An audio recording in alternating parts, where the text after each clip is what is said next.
So welcome back. The action in Ring B hasn't been away for too long. It will be with us once again in just a few minutes' time. That's me, Andy Clark. I'm guiding you through the action in Ring B. Have been over the course of the last 6 days. Today, day 7 of the competition. My colleague Ronald McIntosh over in Ring A. And if you're joining us for the coverage, then do please click subscribe on the AIBA Boxing YouTube channel.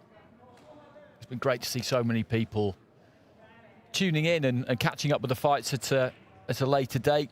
Really good for these fighters to get the exposure.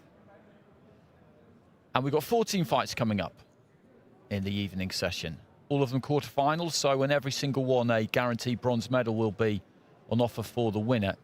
Women's flyweight. And from there we go into women's light welterweight, then middleweight, then into the men's. One fight at flyweight, 2 at lightweight. Radislav Rozanov against Kieran Osman. That's going to be very interesting. Satsumi's looked very, very good in that division as well. In the welterweights, we've got those 2 quarterfinals, and then up at light heavyweight, Ljesovic against Salgado. That's definitely one to look forward to as well. They all are. There's plenty coming up. You won't be short of action, that's for sure. Men's flyweight is in there too. That was on that middle page.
We'll be seeing Paila Kaiva-Oja of Finland shortly. She's in the second fight of the session. Quarter-final at women's flyweight.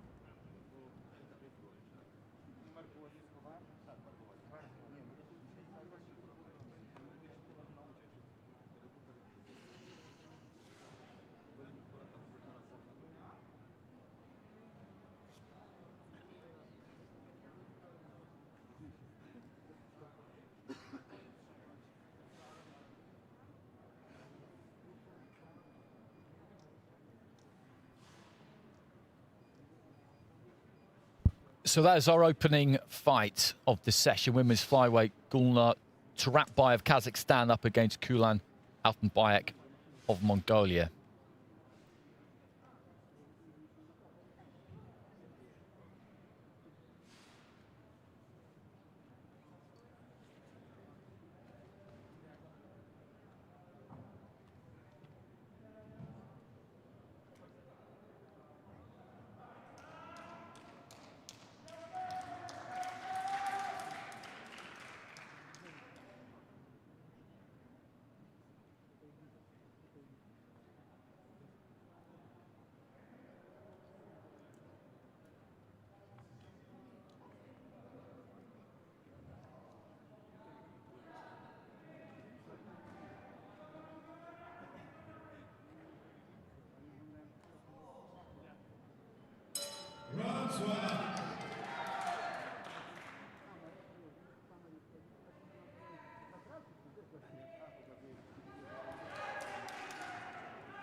Ladies and gentlemen, we start about 321.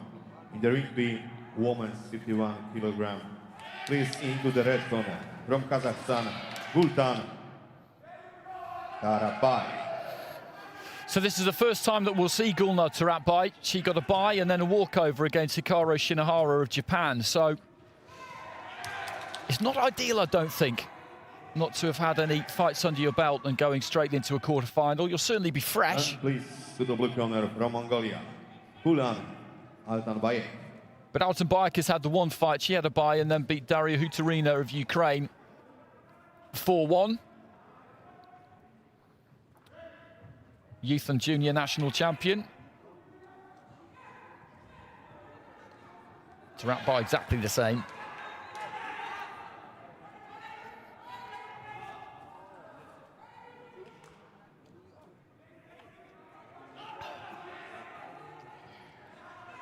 Tarabai, Kazakhstan in the red, Altanbayev of Mongolia in blue. And the judges of this bout: Bosnia and Herzegovina, Korea, Jordan, Turkey, and Guatemala, and the referee from Taiwan, Lin Chiachak.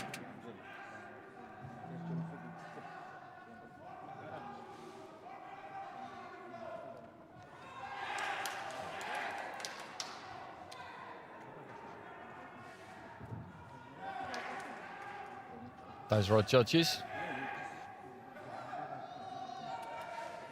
Busy day for them too. Quick turnaround between the afternoon and evening session. About 25 minutes we had in the end.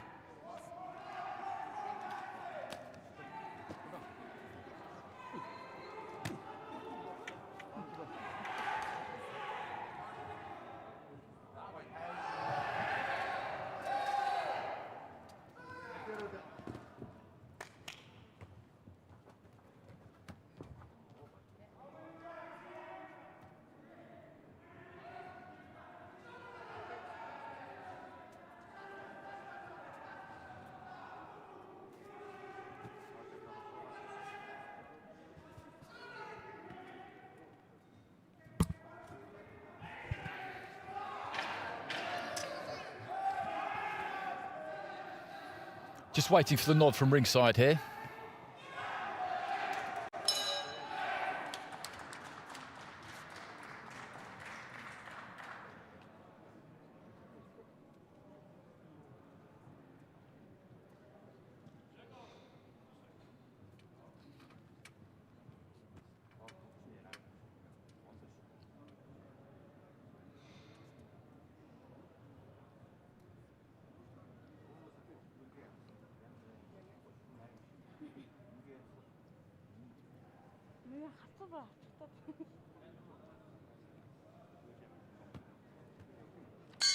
Round one. So here we go, quarter-final in the women's flyweight division. Tarabai of Kazakhstan, who, as I said, we haven't seen yet because of a bye and then a walkover up against Kulan Altanbayev of Mongolia, who we did see against Daria Hutarina of Ukraine, a fight she won 4 cards to 1. And we've got a pair of southpaws here.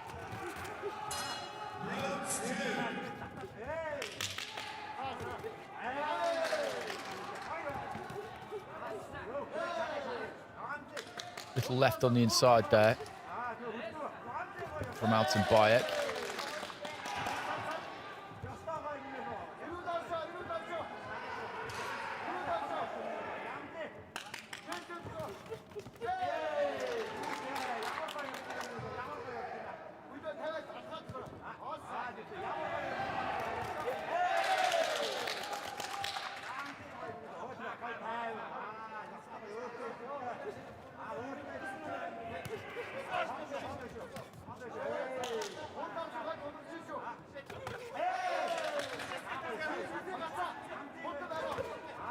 For the jab there, Tarabai. Coming together on the inside.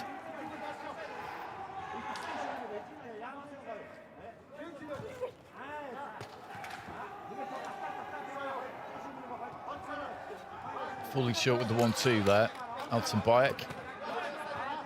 Was a decent combination there from Taratbai.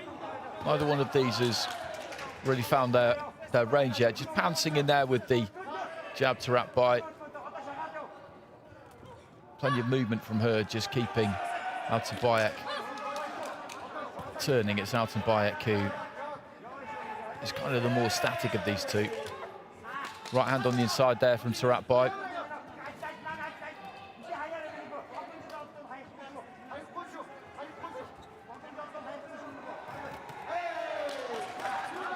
Short little left as well. And a good jab. The Kazakh is just settling the quicker here.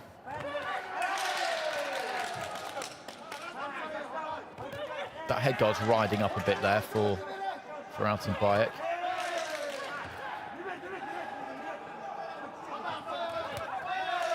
Good 1-2 again there from the Kazakh, who's establishing a nice rhythm now. As I said, just turning her opponent, revolving around her, and then just darting in from the outside, keeping it simple. Jab left hand, and it's been enough to win the round.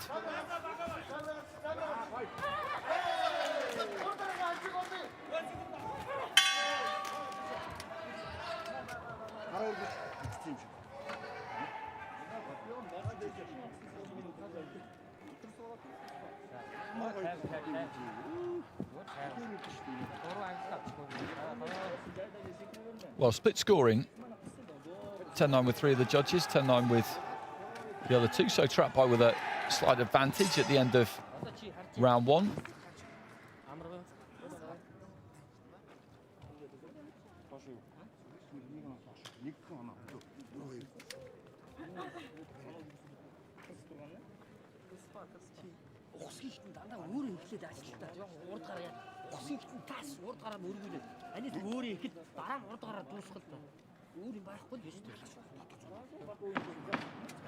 Seconds out, please.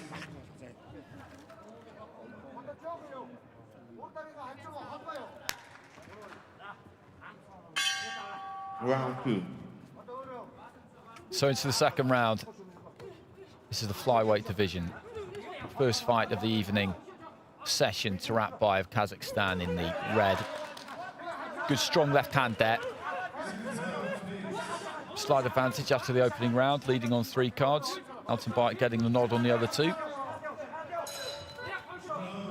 Altenbayek trying to close the gap there and get into range. It's not that easy for her because Taratbai's got the advantage in terms of that height and reach, and she has found her range nicely from about midway through that first round she has. And that 1-2 we saw about 10-15 seconds ago was a good example. Stepped in the perfect distance and caught her on the end of the 1-2 and has done it again there. And she can't really do anything from there, Altenbayek, because she's not in the fight at that distance. Taratbai can reach from that range. Altenbayek can't reach her.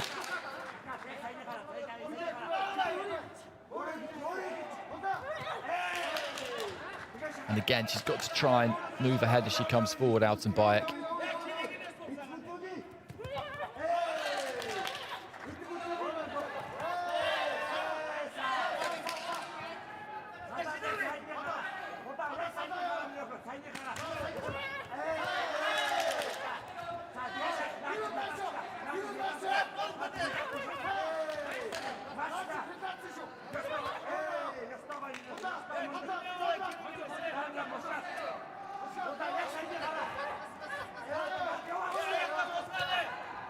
Just moving in behind the jab there, Altenbayek. Taratbai ended up on the floor, no knockdown. Good jab from the Kazakh, she's in red. Altenbayek and Mongolia in blue. Lead right hook there from Taratbai landed as well. That's a good right hand from Altenbayek off the back foot. She took a step to the right and then threw it, and that's a decent 1-2 as well. That's much more like it. She can't just stand still on the outside there. If she's going to wait for Taratbai to come in, then fine. Then that step off to the right-hand side is much more like what she needs to do. She was coming forward there as Taratbai just popped off the 1-2.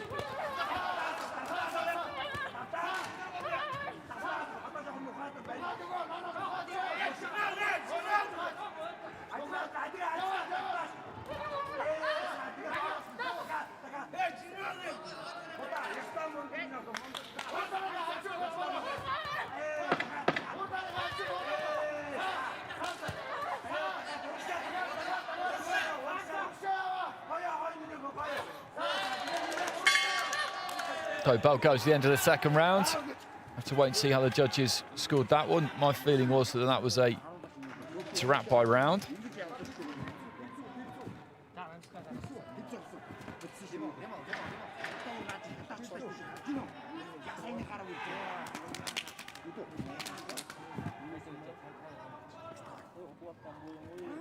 Well, split scoring, and that leaves us at 19 apiece on all 5 scorecards.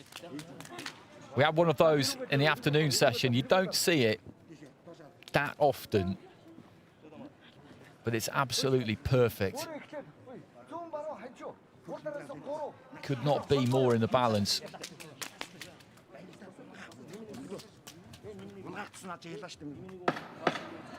Seconds out, please.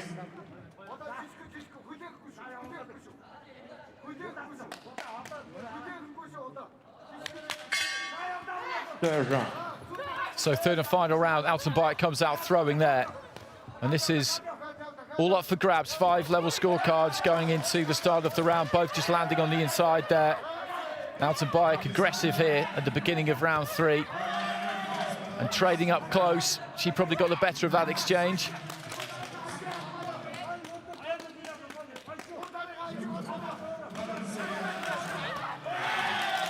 Jab landed there from Taratbai, but the left hand came back from Altenbike, and that had more snap on it. Good jab there from Altenbike, who's had a good start to the round.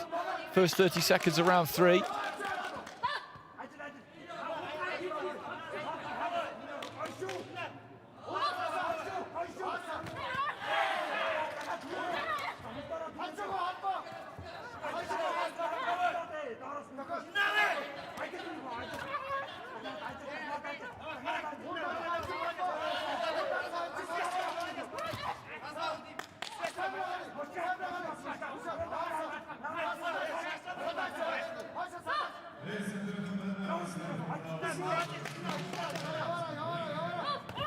Good jab there from Taratbai. Altenbike was looking to come forward quickly again there. Just the... Well, they were both at it there. They were both at it there. The referee having a word with Taratbai. Left hand there from Altenbike, who seems to have a lot of energy left for this final round. 1-2 though there from Taratbai. Altenbike just trying to hook on the move, sliding off to her right-hand side.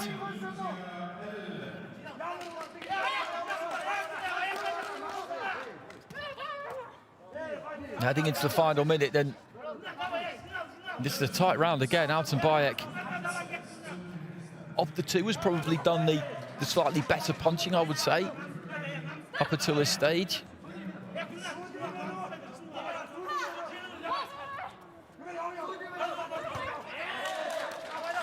Leading off with the hook there, Taratbai, but didn't quite have enough room for it. Snuck a left hand through. Altenbike just walking forward there, but kept her balance, kept her feet underneath her.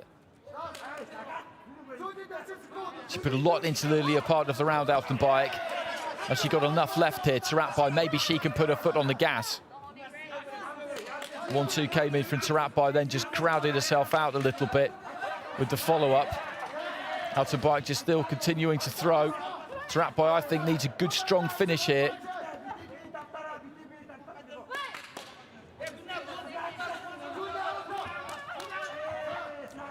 Terrific effort there from Altenbike, just picking up those feet, working those hands.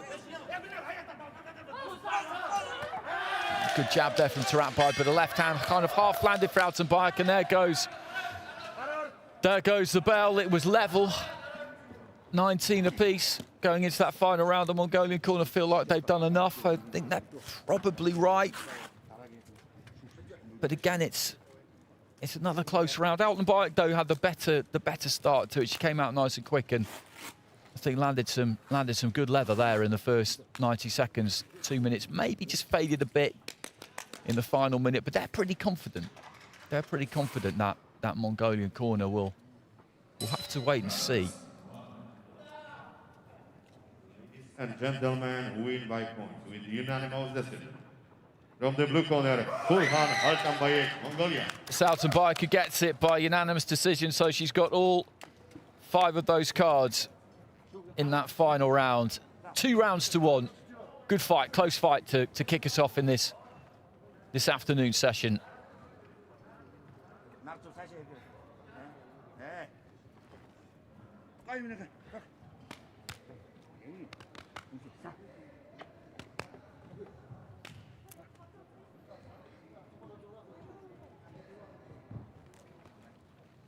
was a good battle between two southpaws.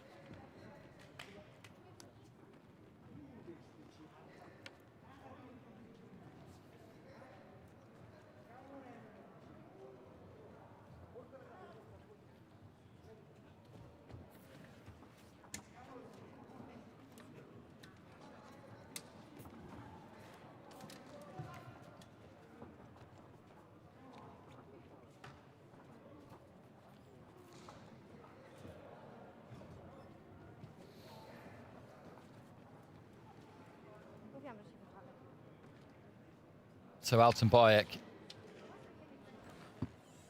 guaranteed a bronze medal. Huge achievement. World Youth Championships. We have the bout 322 in the ring B, women's 51 kilogram.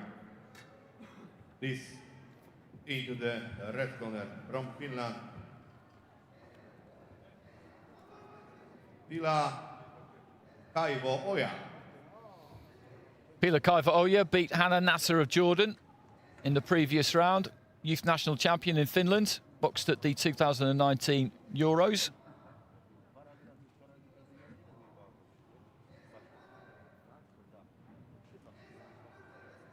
She's up against a formidable opponent here. And please to the blue corner from Russia, Valeria Linkova. Linkova, a former European junior champion, European youth silver medalist as well. That was in 2018 and 2019. The reigning Russian youth champion.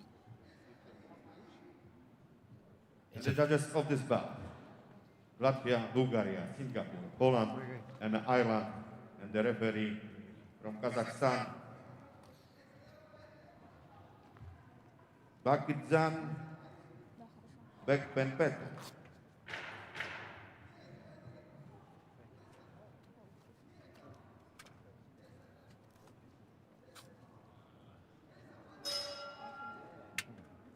That's Linkova.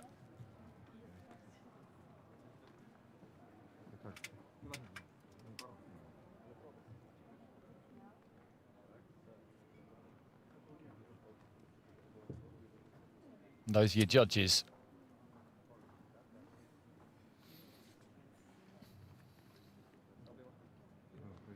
So Linkova in the blue on the left-hand side of the picture there, in the red, representing Finland, is Kaivo-Oja.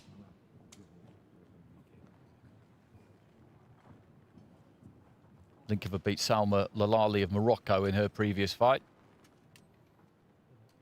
Both of these two got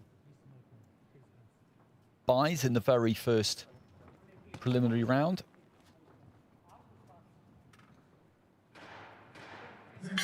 Round one. So into the first. Kaivo-Oja, southpaw in the red there for Finland. Linkova for Russia in the blue, boxing out of the orthodox stance.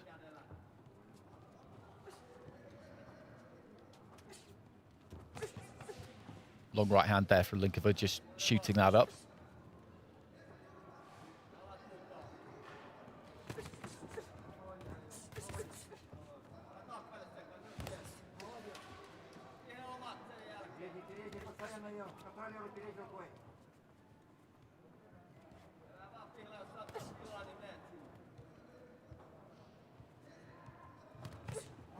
Right hand there from Linkova. Kaivo-Oja just falling short with the jab.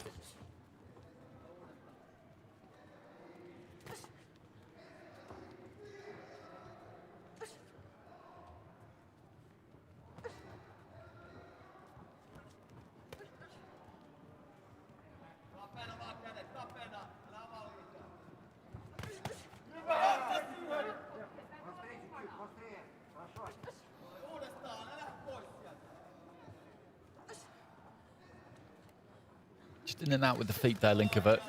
Not really engaged too much in this opening round so far. Kaivo-Oja's thrown quite a few jabs, but most of them have been short. She hasn't quite got the range. Linkova, as you see there, as I said, she'll just start in and out with the feet. just moving out of distance for the jab there.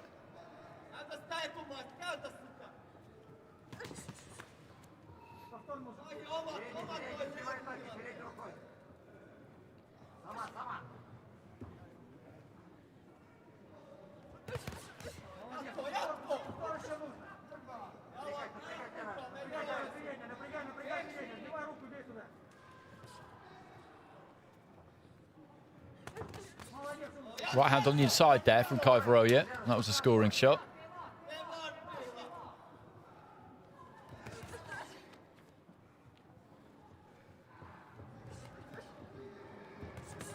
Not long to go in the first round. There's not much in this.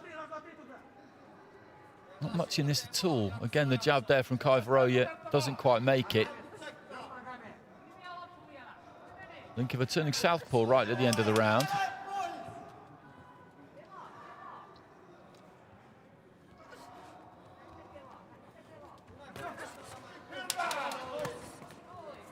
Every now and again, Linkova has closed down the gap, kind of sprung into range and looked to try and work up close, but it hasn't brought any great success just yet.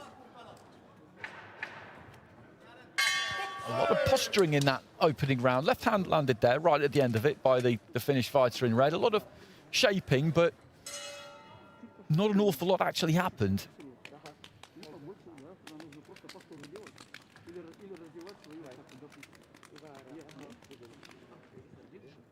Linkova gets it with 4 of the judges. The middle one there from Singapore goes to Kaivaroya. Good long right hand. That landed pretty early on, right at the start of the fight, if I remember correctly.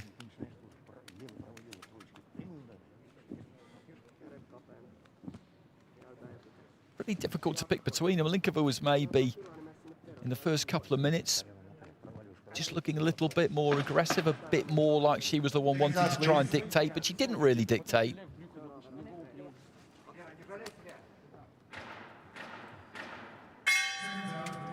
Second round.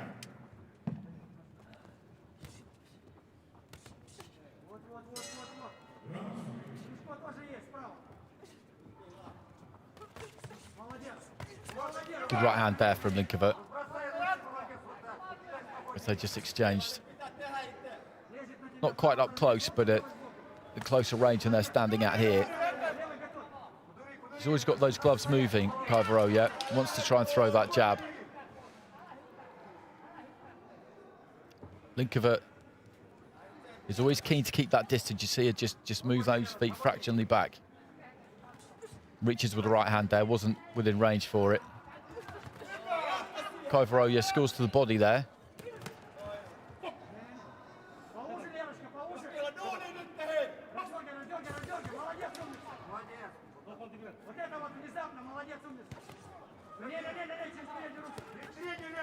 She just got caught there, Linkova.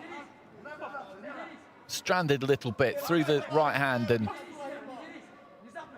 it didn't make it. She wasn't really able to get a balance back, but Kaivaroya couldn't capitalise on it. Into the second minute of round 2. Finnish fighter lands a right hand there over against the ropes on the right hand side. Nice right hand there from Linkova.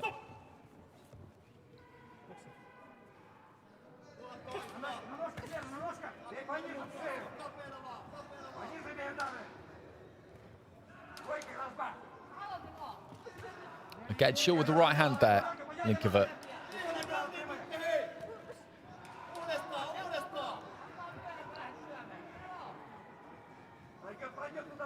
Again, plenty of movement there from Kaivaroya, plenty of shaping, but she looks for the jab there, and it's well short, that jab. It's nowhere near landing, really, and then Linkova steps in and lands a couple left to the body there from Kaivaroya. She's going to have to commit a bit more if she wants to win this fight, because she's dropped 4 of those cards in the first round, and the second round has been very similar to the first. I think those 4 judges in that first round, probably one of the separating factors may well have been the fact that Linkova, as I said, just looked like she was the one who wanted to try and make things happen, and that matters in rounds where nothing really lands. And I wouldn't say nothing has landed in this second round, but it's not been that different Left hand there from Linkova, looking for the right on the inside.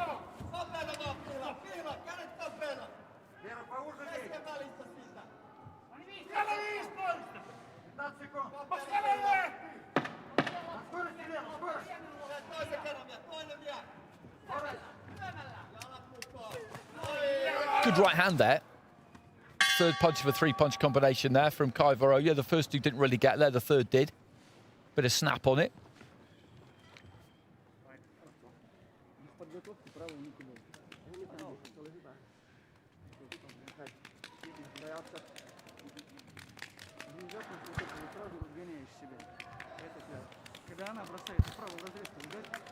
Very similar. Very, very similar scores.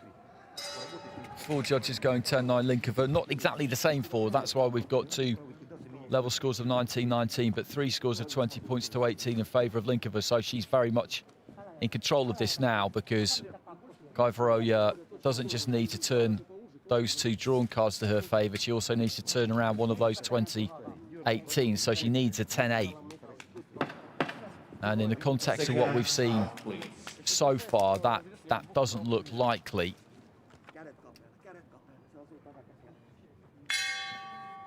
Third round. So Valeria Linkova of Russia, the European junior champion from 2018. She's in command here against Paila Kai Varoja of Finland. Into this third and final round. Kai Varoja in the red, Linkova in the blue.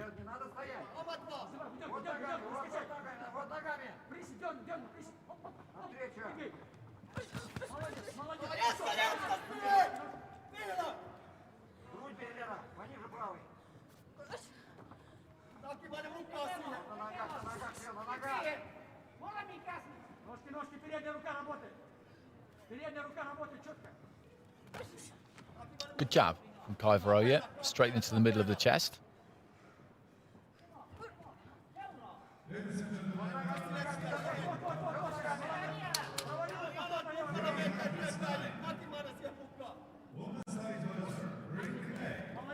Right hand fell short there from Linkova. Just went again with it, but Kai Varoja had disappeared.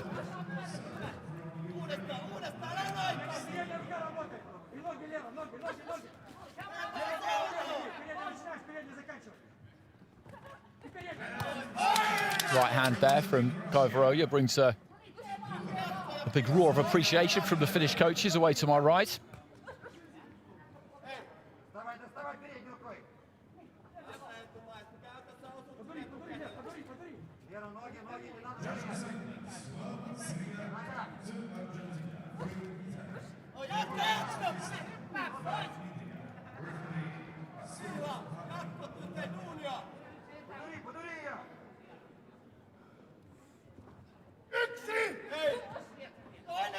The corner just urging Kai Varoja forward there. They're aware of the situation here. Right hand from Linkova. She's got to have a massive finish here, the Finn, if she's going to threaten Linkova on the cards.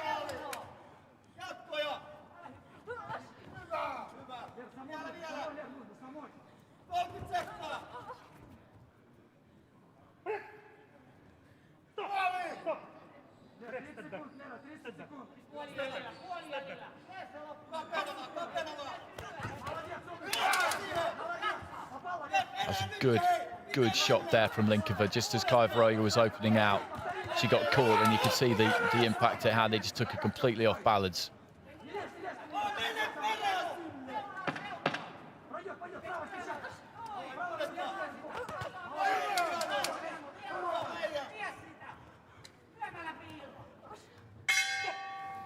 So there goes the bell at the conclusion of the third round. And we knew heading into that third and final round that Linkova had a 2-point lead on 3 of the judges' scorecards, so she's going to have maintained her lead. And we'll be going through to the semi-finals to face Alton Bayek, because even if Kai Varoja has got that round with the judges, there's no way she's won it 10-8, so it's going to be the Russian, the European junior champion, will go through. in ring B, win by points with split decision. From the blue corner, Valeria Linkova, Russia. Linkova goes through. 4 cards to 1 there. So Bulgaria have gone 29-28, 2 rounds to 1 in favour of Kaivaroya. The others have gone Linkova's way. Split scoring in the final round. So the bottom 2, Machi Jurgut and Sadie Duffy, going 3 rounds to 0 in favour of Linkova, which is how my card looked. So she's through, and will be up against Alton Bayek. And we will now head into the women's light welterweight division as we see some highlights from that contest.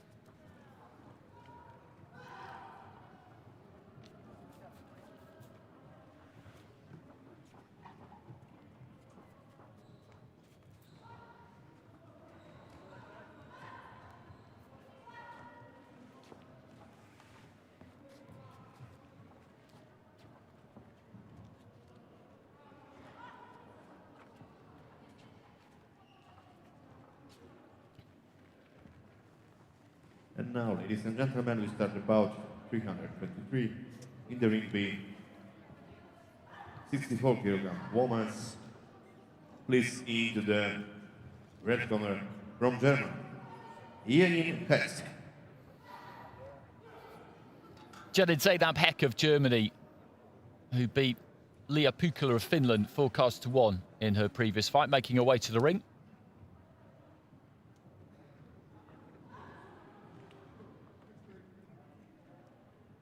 And please to the blue corner from Lithuania, Beatrice Rosenthal.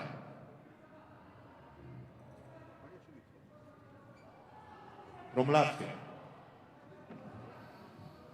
Beatrice Rosenthaler, who got past Gurja of India, 4 cards to 1, has competed a couple of times in European Youth Championships. Croatia, Singapore, Russia, Azerbaijan, and Israel.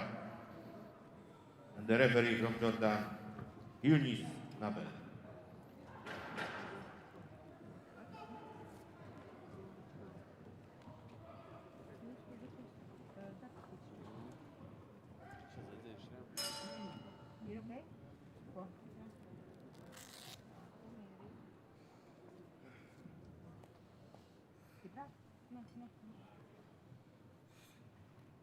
That's Rosenthaler of Latvia.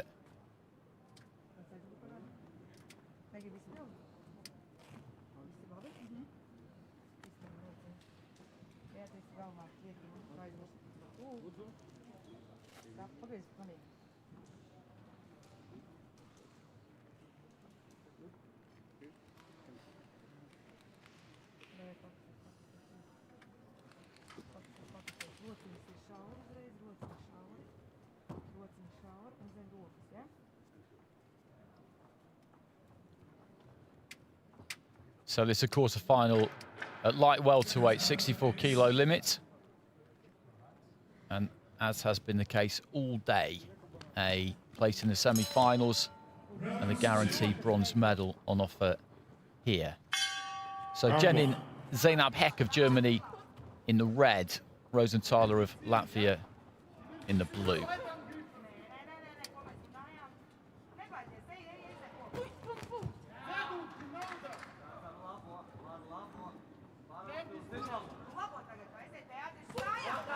Right hand counter there from Rosenthaler, left hand on the inside as well as Heck just came in. Rosenthaler looking aggressive here, physically the bigger of the two.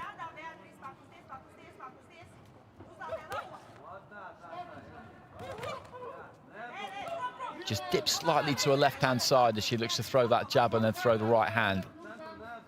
Rosenthaler. Nice right there, though, from Heck. Just caught Rosenthaler as she was just looking to open out. A bit untidy as she came forward there, the fighter in blue, and Heck just continuing. She wasn't told to stop. She was eventually, but Rosenthaler was kind of half slumped into the ropes, but that was fair, I think. Looking to bomb with that big right, Rosenthaler. Right hand on the inside there from Heck. She's comfortable in close. She's caught a couple from Rosenthaler, but at that kind of mid-range, that suits her a little bit better, just slightly closer than that. She doesn't want to be right up close because she's actually got quite long arms on her, Jenin Zainab Heck. But Rosenthaler looks to try and launch herself from the outside and really get some power on those punches, particularly that right hand. Off balance there, Rosenthaler, as she came forward. Sort of right foot just come off the canvas. They'll need to take a step back there before the referee allows them to continue. It's the final minute of round one. Right hand there from Rosenthaler. She was off balance as she stepped to the right, but still manages to land it.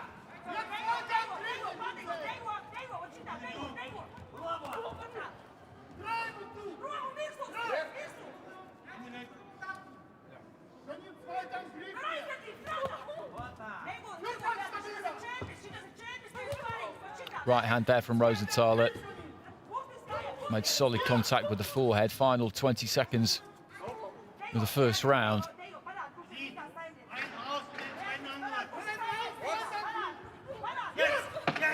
And Rosenthaler wide open there as she just kind of wanders forward. She does make quite a lot of mistakes technically, but she commits to everything she does, so it's not that easy to take advantage of them at times. And Heck with a counter right hand on the inside there, right at the end of the round.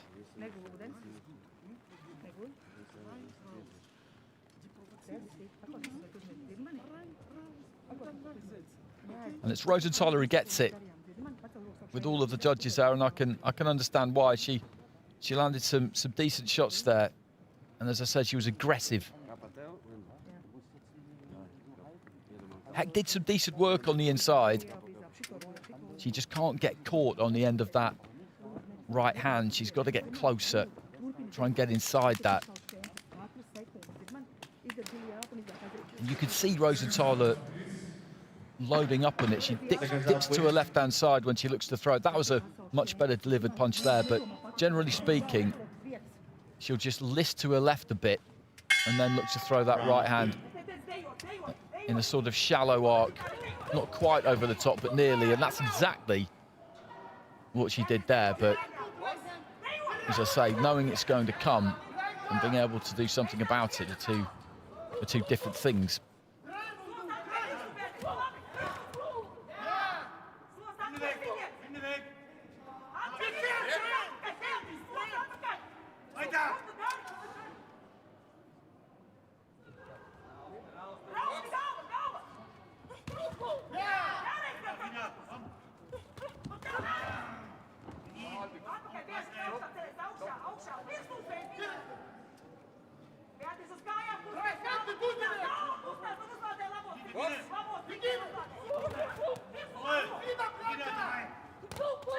There's that right hand from Rosenthaler.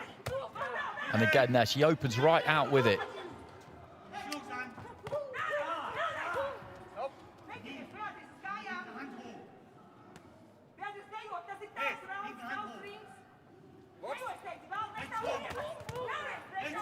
It's a decent counter there from Heck, but they're just too far between, too few and far between. A right hand almost immediately came back from Rosenthaler, and then she landed another right hand, and she's just a lot busier than Heck. She's missing with plenty, and she's getting hit herself, but she's getting through with more than enough here, Rosenthaler. Untidy though she may be, and technical errors that she definitely does make, she's an absolute handful, because physically at this weight, she is big for 64 kilos. Again, just throwing that right hand. She's wide open, square, falling forward as she comes in, but just keeps throwing.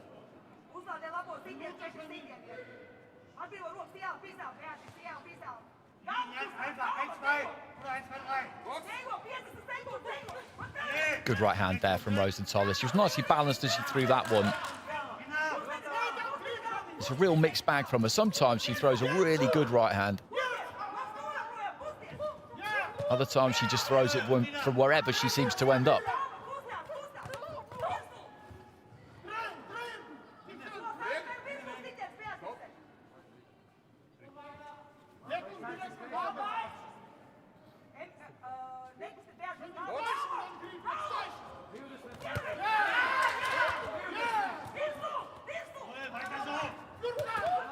Good left hand there from Heck. That was well timed. But in the middle of all of that, Rosenthaler also managed to do her own work. That's the bell from the other ring, which could be somewhat distracting. And then ours goes just a few seconds later.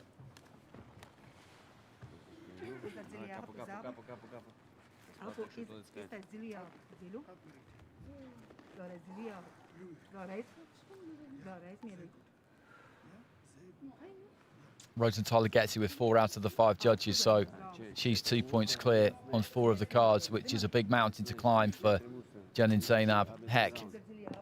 It doesn't really look doable, given what we've seen in the opening 2 rounds, and Rosenthaler reaching for that right hand, just gets it there somehow.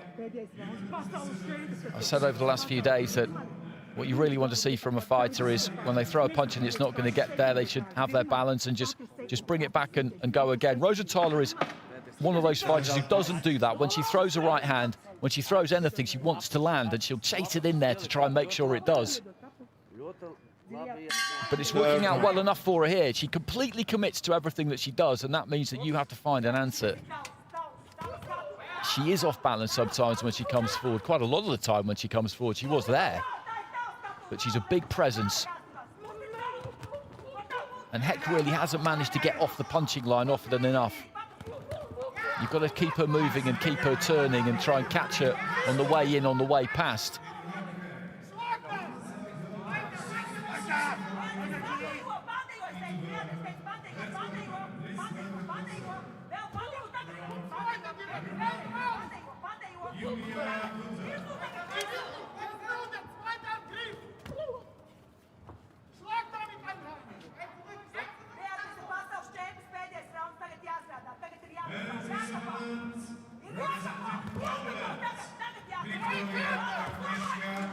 Shorter right hand that time from Rosenthaler. Did have her feet underneath her, then launches that right hand again, comes forward and gets hold of Heck and leans in. Well, the referee had said stop there, so that was a little bit naughty, but it didn't hurt Heck. Heck steps in, looking to let her hands go. She probably did her best work of the fight in the opening round, Heck. She got into that kind of mid-range on the inside and managed to catch Rosenthaler a few times. It wasn't enough to win the round, but since then it's been difficult for her.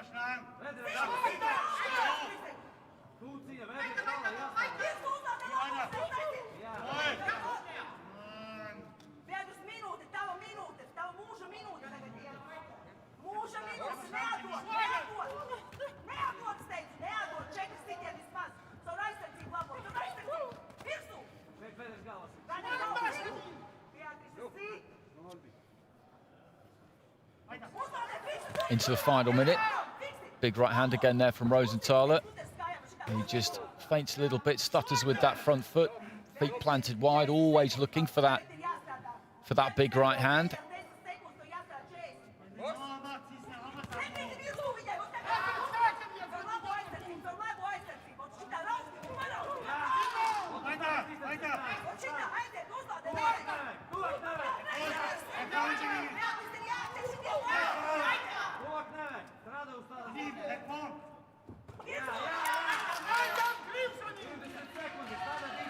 Again, just stamping with that front foot and just throws that right hand over the top. Decent jab there from Rosenthaler. We haven't seen too much of that. It's been almost all right hand. But she's going to win this fight. And she's going to win it fairly comfortably. Heck just stepping in there to exactly the kind of range she needs to be in. But it's too late. It's too late. Rosenthaler is going to go through.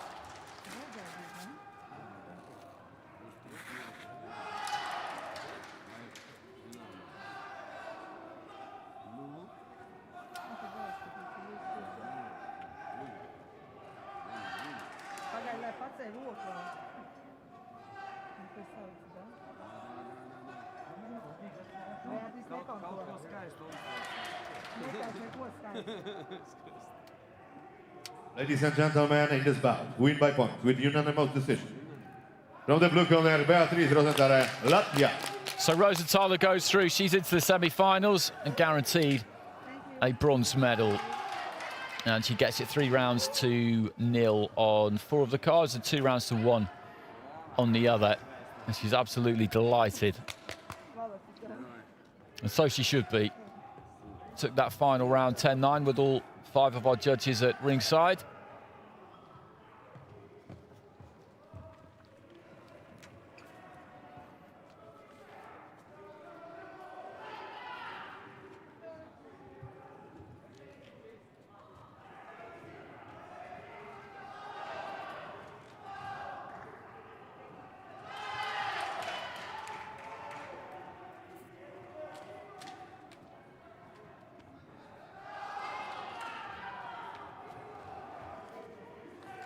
So, ladies and gentlemen, we have the bout number 324 in the ring being 64 kilogram women's. Please into the red corner from Armenia, Elida Koharian.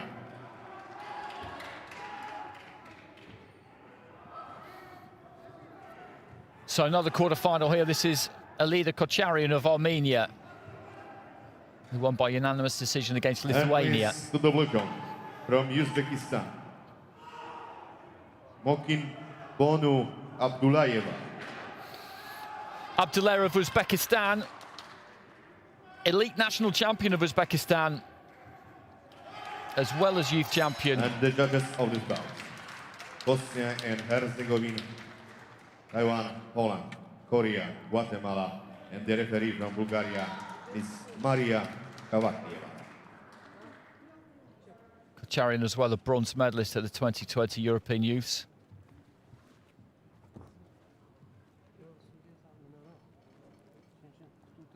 Abdullayeva beat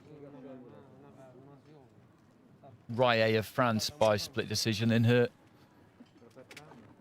one and only fight so far.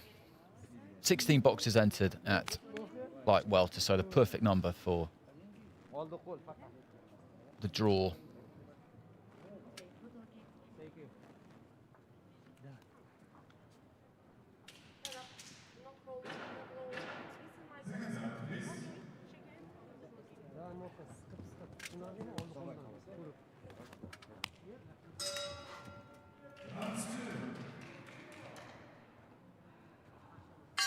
Round 1. So into the first here. In the red, we've got Kocharian of Armenia. In the blue, Abdullayeva of Uzbekistan. Bit of a smile on the face there of Abdullayeva as Kocharian just let go with a big left hand there.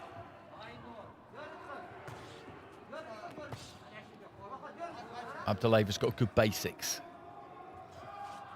Strong physically at 64 kilos. She doesn't look to do anything particularly flash. Lead left hand to the body there. Both of these two orthodox. Looking for the long right hand. Kocharian didn't quite get there. Same thing for Abdullayeva. I think slightly frustrated with herself. Good jab there from Kocharian. Both of these two just trying to find their range early on. Head guard seems to be a slight problem for Abdullayeva. She's adjusted it a number of times now, maybe not quite tight enough. Looking for the jab again, just jabbing to the chest, jabbing to the head. Kocharian stands really quite upright, doesn't move all that much. She's just settled, balanced.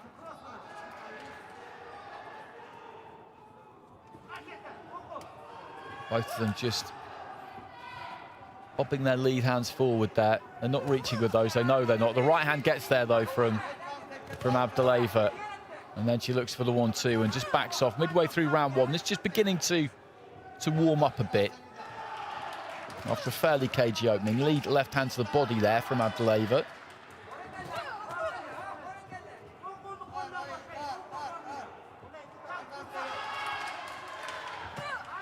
Right to the body from the Uzbek.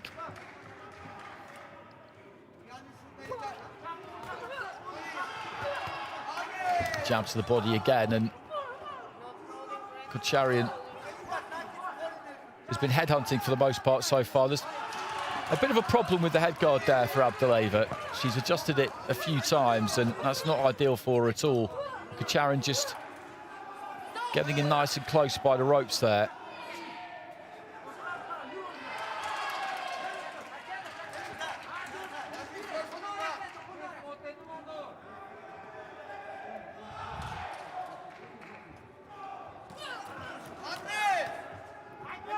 She was in range there, Abdulleva, looked to pull back for the right hand. Fell short with it and then got caught by a left.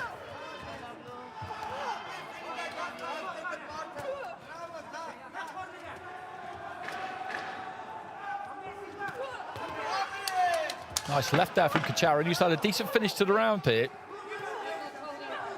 Some good body work from Abdulleva.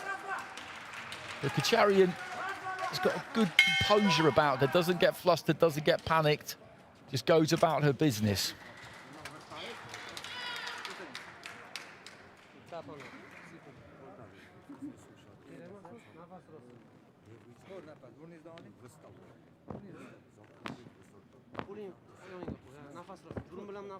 Ten lines across the board there for Abdulleva. And I can see that. Kocharyan's definitely in this, though.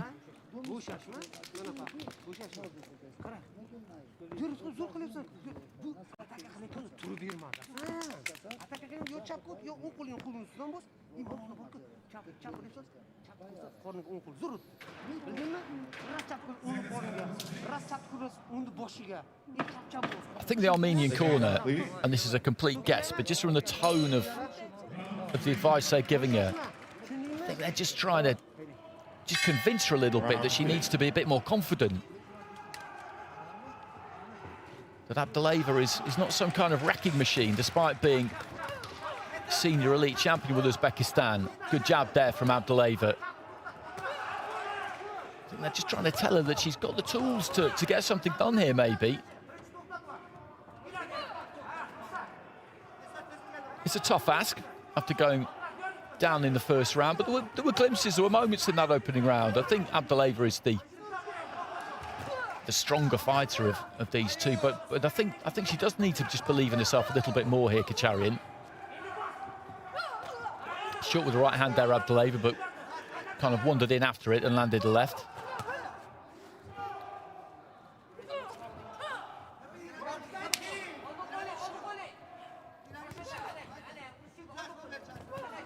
Good jab there from Kocharyan.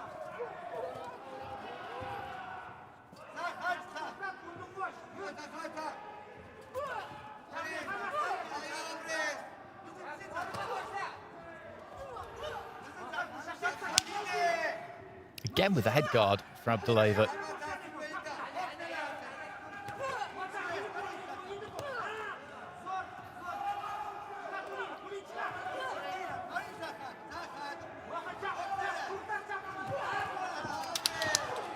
Right hand from Kocharyan. Just punching down with that.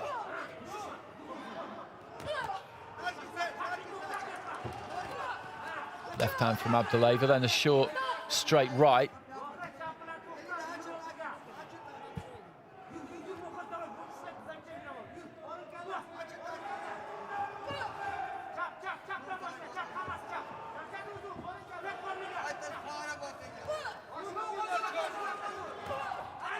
Good jab there from Abdulleva.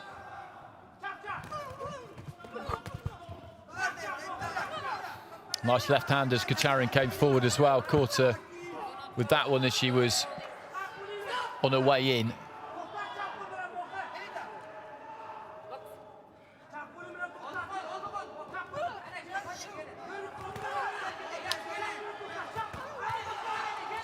exchanging a bit closer in. It was Abdullaeva who had the better of it into the final 30 seconds of the round. Good right to the body there from Kacharian.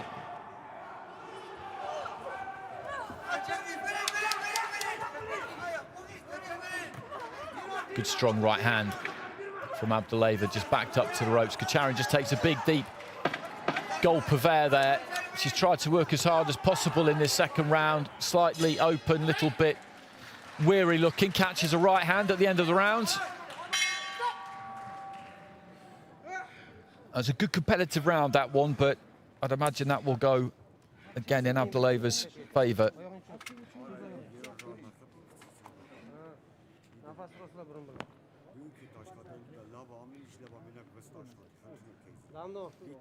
Well, only with two of the judges, 10-9s with Taipei, Korea and Guatemala, so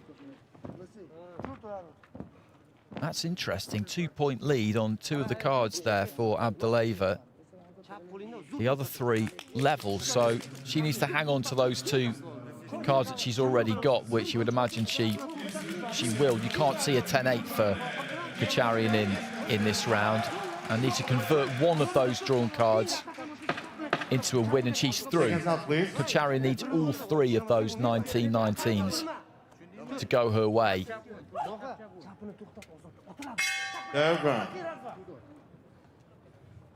As I said at the end of the first round, Kacharian was definitely still in this. I didn't think she did quite enough in that round myself, but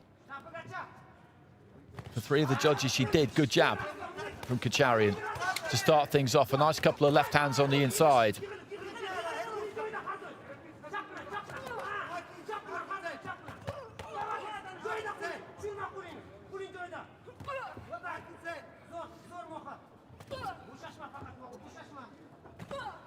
Abdullaeva, remember, the senior elite champion in Uzbekistan at 64 kilos, so this would be a big, big scalp for Kacharian if she can get this done. Bronze medalist at the 2020 European Youths, Kacharian. So at international level, she's been further, been in deeper.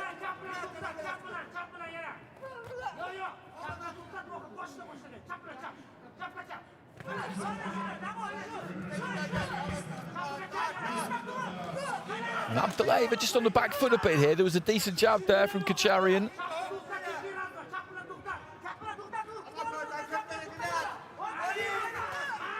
Right hand there from Abdullaeva. Looks to try and stoop in and throw the jab. Kacharian just cramping herself for room for that right hand. She's still shooting that through nicely, still snapping it out. And of the two, really, at the minute, in terms of the energy levels, I think Kacharian might just have a slight advantage there. She can just keep working hard. Abdullaeva's still got a little bit of movement, still throwing. Good left hand there from Abdullaeva, and looks to follow it up with a right. Kacharian just backing off, leaning into the rope slightly, heading into the final minute here. This final round is close.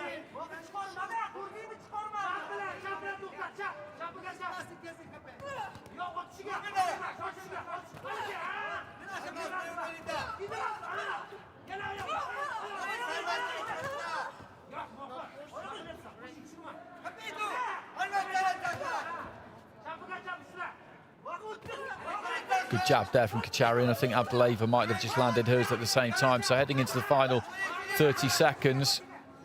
Right hand from Kacharian, I think, caught Abdullaeva as she was opening out to throw hers. Good jab there from Kacharian. That was a decent shot. And a nice left hand as well. A good finish from either one of these two could be critical here. Remember, Abdullaeva leading 2 points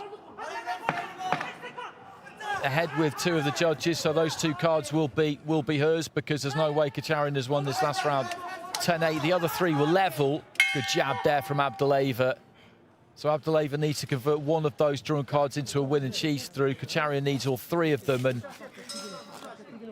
it's not impossible, because that was a close round, but a couple of solid shots landed at the end there by Abdullaeva. I just think it's unlikely that Kacharian's going to get all three that she needs there. Right hand followed by a left.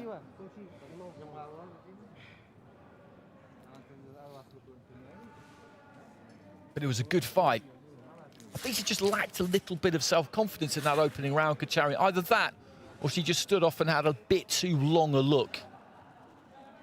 Ladies and gentlemen, in this bout, in the ring B, win on point with unanimous decision from the blue corner, Mokina Bonu Abdullayeva, Uzbekistan.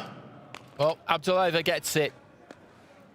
And it's unanimous in the end. So 3 rounds to 0 with 2 judges and 2 rounds to 1. So all 3 of those drawn cards went her way in the final round, and I make that an accurate assessment. So through she goes, where she will face Beatrice Rosenthaler, who we saw win her fight.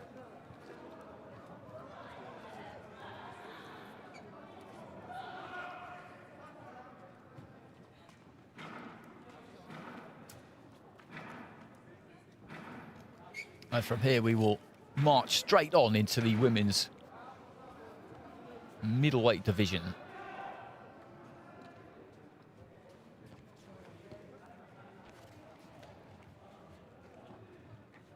And now we start about 325 in the ring B, women's middleweight division. Please into the red corner from Russia, Margarita Zuyeva. Margarita Zuyeva of Russia, silver medalist in the European Youths in 2020. And a silver medalist in the juniors in 2018. And please to the blue corner from India, Sanamachachanu Tokchom. Sanamacha Thokchom of India brings some serious credentials with her as well, though. 2019 Asian youth champion. Both of these two have got youth titles, junior titles at national level. And the judges of this bout, Guatemala, Latvia, Kazakhstan, Ireland, and Singapore, and the referee from Bosnia and Herzegovina, Mistina Polet.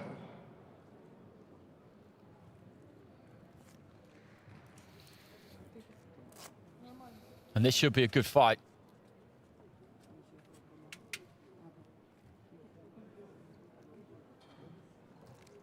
Nine fighters in the women's middleweight division, so all 4 that we're going to see here in the quarterfinals. This is their first fight of the World Youth Championships.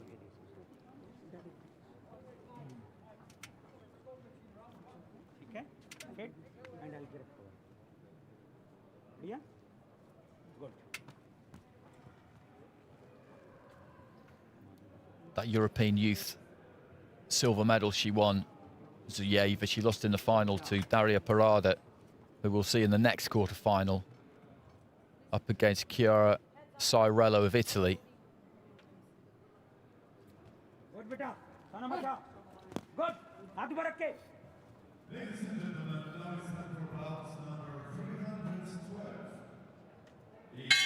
Round 1. So into the first we go. Zuyeva of Russia in the red, Thokchom of India in the blue. And 2 orthodox fighters here, looking aggressive early on here, Thokchom. Zuyeva has got the height on her by a considerable margin. She is a tall fighter at middleweight. Right hand, though, does get through there from Thokchom.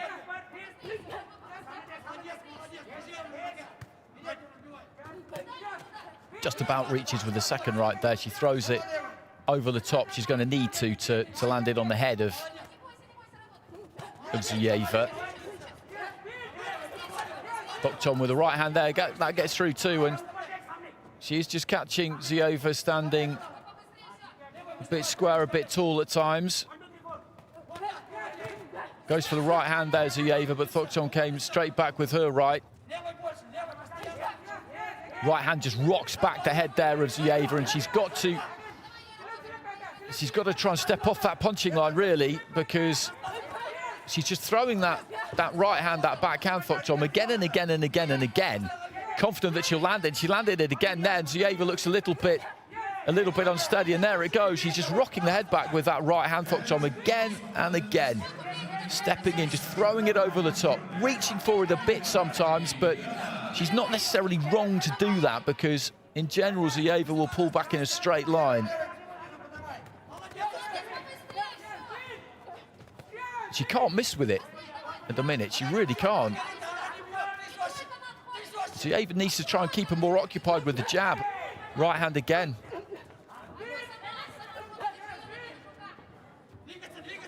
She's just bobbing out that lead hand. She's not putting anything on it, really. There's nothing here from DZIEA to discourage Thokchom from just stepping in and throwing the right hand. There's just no reason for her not to do it.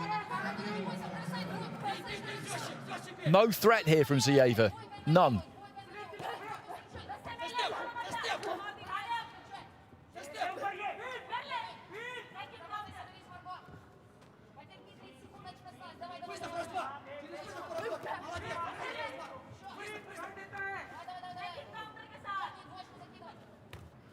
And she's won this round by a mile here. Thokchom, short right hand on the inside there, and again just looks to club with it. There goes that right hand. The referee, I think, was close there to jumping in with a standing count. She just made a move towards the fighters, didn't quite do it in the end. Right followed by a left there from Thokchom, and the corner have got to get a hold of DZIEA here, the Russian corner, and give her some advice that's going to help her stay out of the way of that right hand. She's just got to step off to her right hand side rather than just pull back in straight lines all the time, and that would certainly help. I don't know how many right hands she was hit with in that opening round, but it was a lot. And 10-8s, 3 10-8s on the scores there, and that's fair enough, because that was dominant.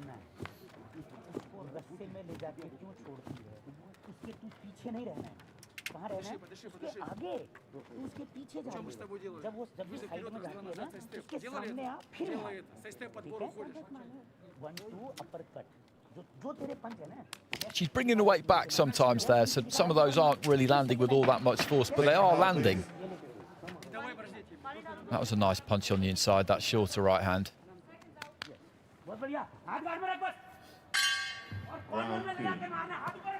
So into the second round. Big round for Thokchom, that opening round, the Asian youth champion. Got to get that jab going, DZIEA. That's better at the start of the round. But soon enough, here comes that overhand right from Thokchom. And she doesn't need to change anything. That's better with the lead hand there from DZIEA. There's the right hand there. You just see the head snap back. 30 seconds it took to arrive, but it did arrive.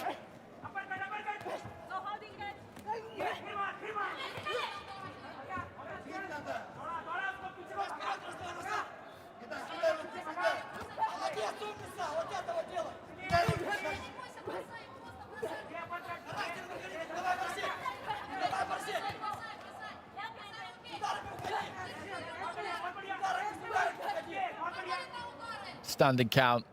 I think she's seen enough of those rights, Tina Paletta.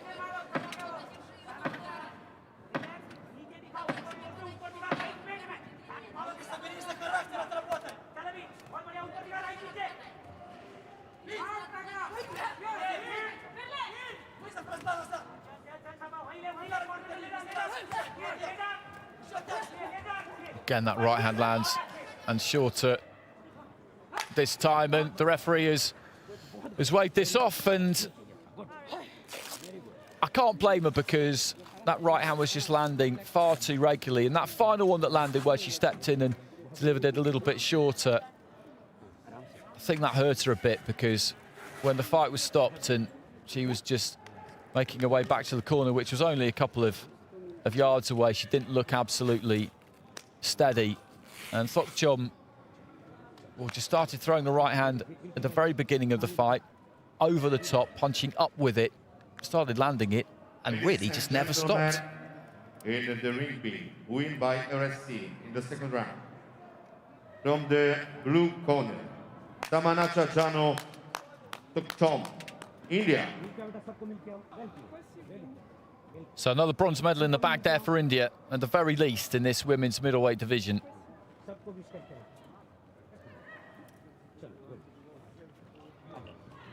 And she did absolutely what she needed to do.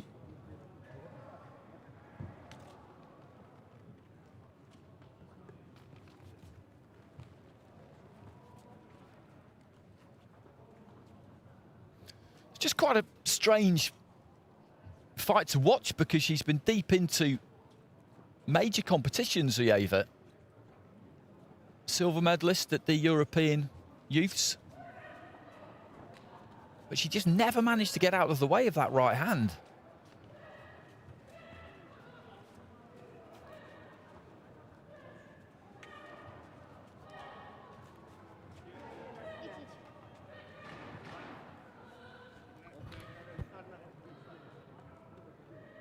Ladies and gentlemen,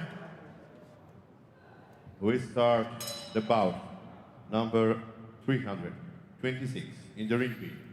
Women's middleweight division, please into the red corner. From Poland, Daria Parada. Home fighter, a European Youth and European Junior champion, Daria Parada.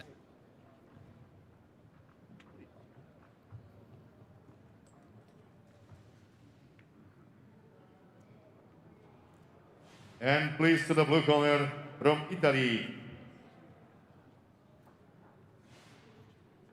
Chiara Saraiello. Chiara Saraiello of Italy, 2020 Italian women's youth champ. It's a big ask for her.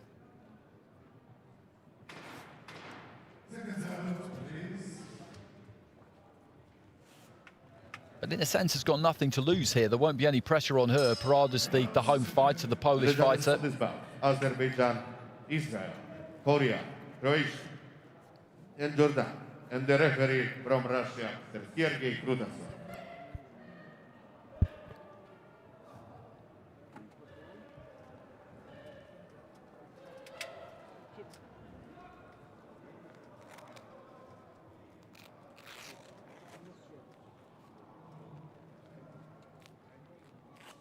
Azerbaijan, Israel, Korea, Croatia, Jordan. That's where our judges are from. About 3-2-6. Getting through them these first 7 days.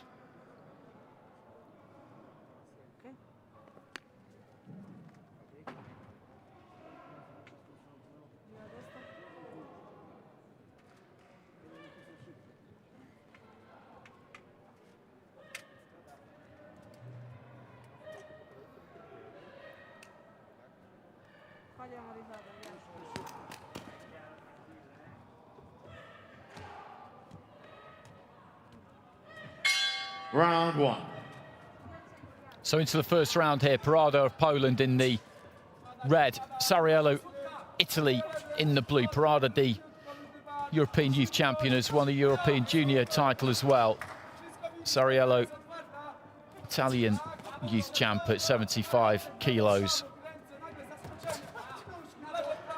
Decent looking 1-2 there from Parada.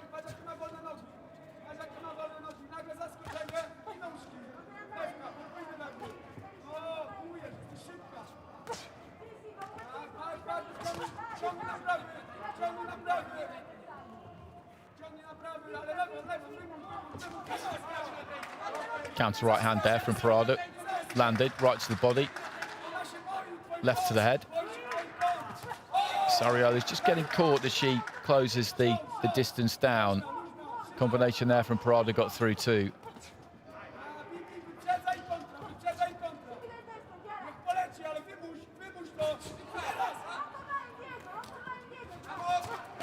Right hand from Parada.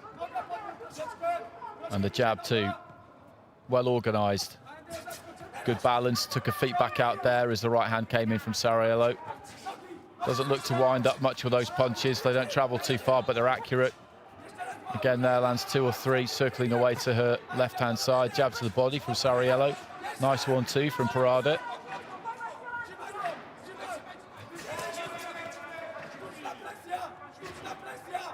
Right hand came back there from Saraiello. Looks to try and find the jab herself.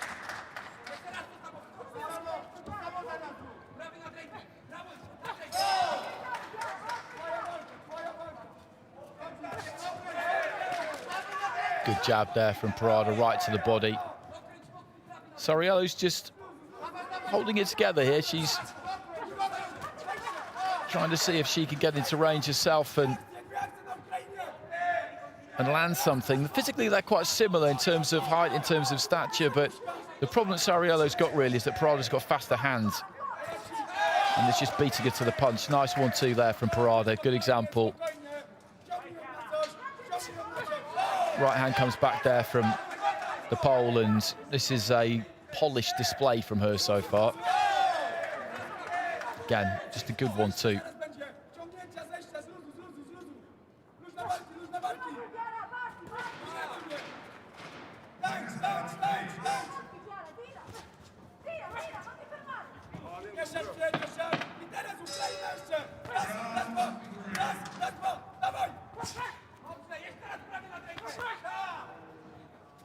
Just good basics, good fundamentals from Daria Parada, who's won that opening round by distance.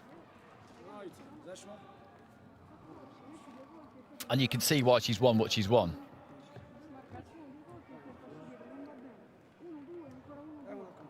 Ten nines for Parada across the board.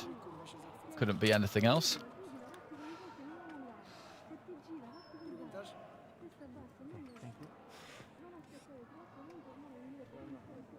Czy wszystko widzimy?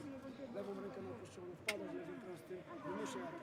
Jeśli zejdzie, zmieni ciosów i ona znamiona, Ukraina to jest raz, jakaś tam na akcję, typu raz, dwa, odskok, raz, dwa, sierp, odskok, raz, dwa. To, co na workach robimy. Czyli jedna, druga, trzecia akcja. Jeśli będzie lecieć, to dobrze gra. Seconds out, please. Chiaro, accorcia la distanza e quando tocchi con la mano avanti subito, non ti fermare, non fare passi dietro, chiaro? Round 2.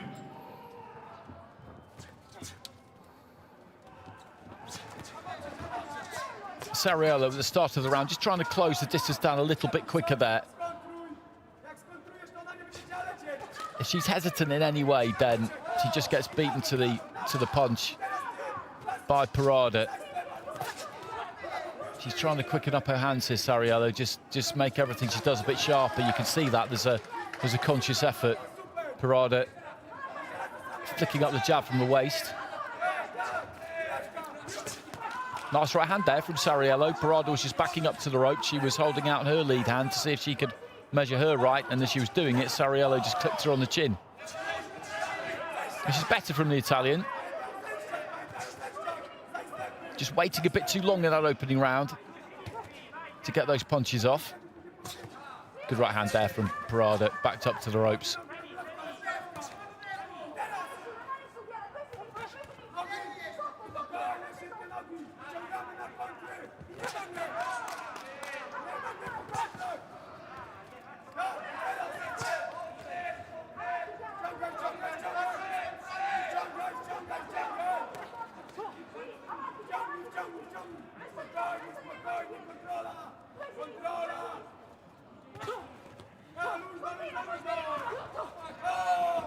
Good movement there from Parada, just pivoting around that front foot.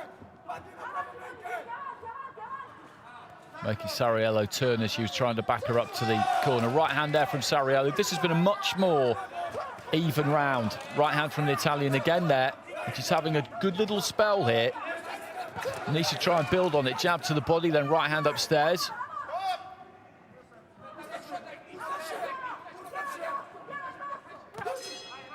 Jab from Parada. She's dropped that first round, Sariello. She needs to finish this one strong. She's in with a shout here of taking this second round.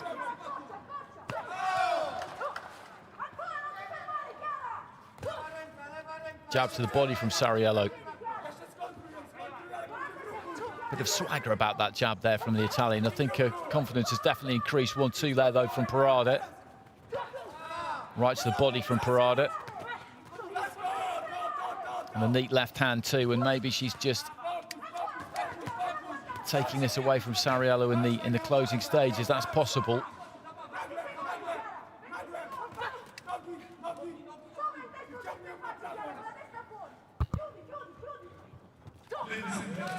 Counter right hand there from Parada. Sariello just a little bit laboured with her right.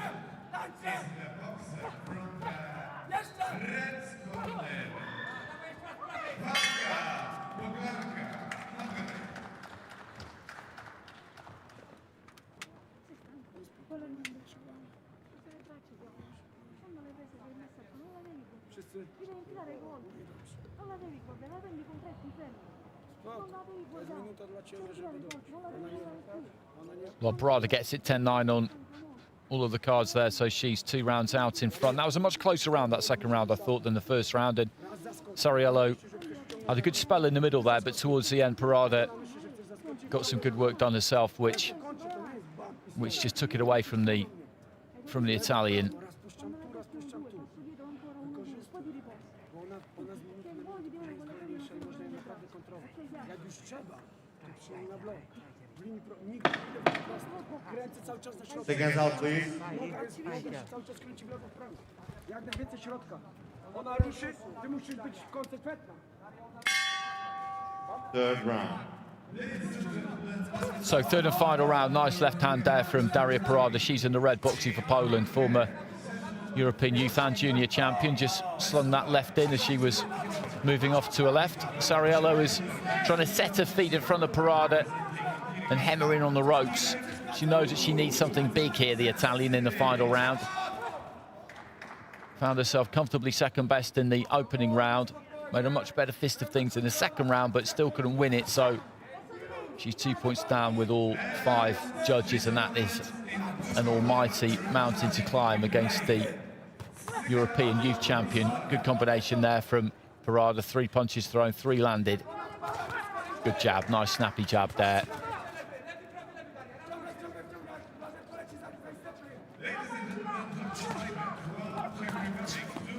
Right hand's landing for Parada.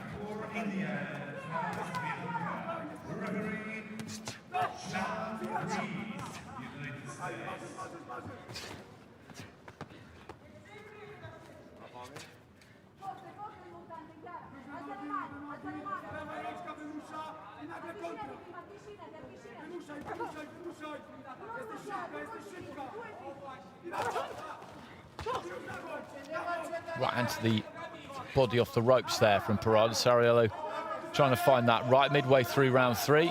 Parada in control of this round as well.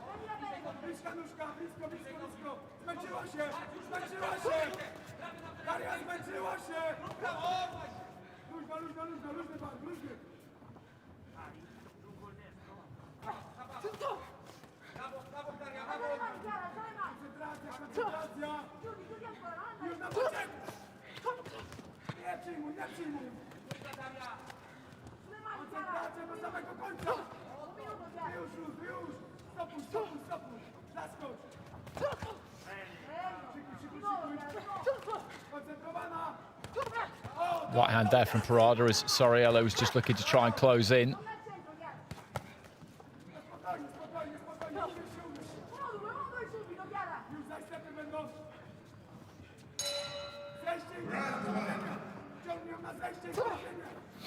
Nice jab there from the Italian. Stepped into that one into the final 30 seconds. And Soriello, I think, will have learned plenty from this. She's not had too much international experience that I'm aware of, and Parada has, of course, had plenty. Stepped into the 1-2 there nicely. Parada, you could just see the head shudder a bit of Soriello as those 2 shots landed.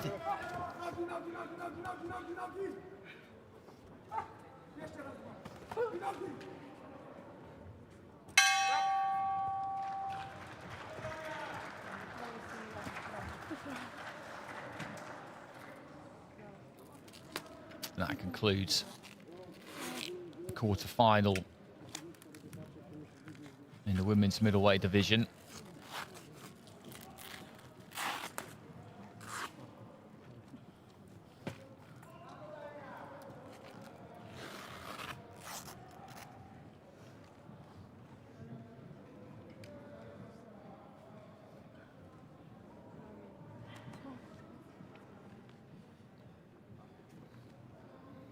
Ladies and gentlemen, it is bout in ring B. Win on points with the unanimous decision from the red corner, Daria Parada, Poland. So Parada gets through. She would have been one of the hot favourites going into the Youth World Championships. European Youth Champion boxing on home soil. I think a lot is expected of her, and she delivered there with a comfortable win. She goes through to her semi-final against Sanamacha Thokchom of India.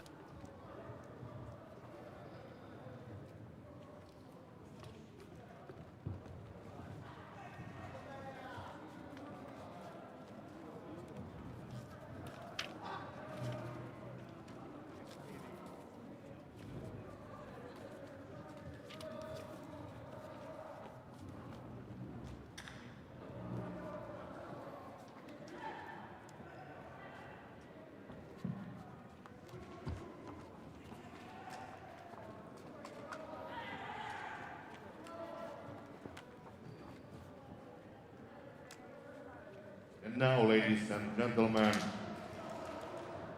we start the bout. 327 in the rings B, men's 62 kilograms.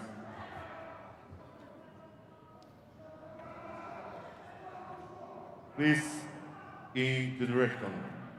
From Azerbaijan, Ali Zamanov. So into the men's flyweight division, quarterfinals here. Ali Zamanov of Azerbaijan, a former European champion.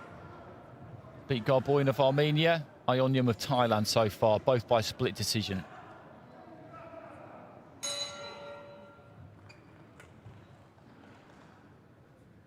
And please to the blue corner from Russia, Evgeny Zorov. Zorov, another former European champion. He got past Miluski of Belarus and Banath of Hungary in his two fights, both by unanimous decision.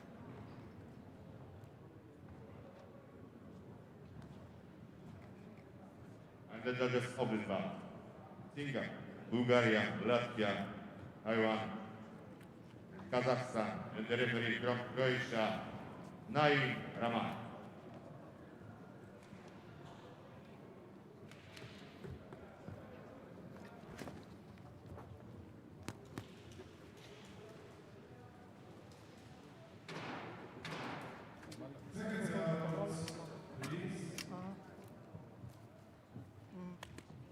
So there are our judges.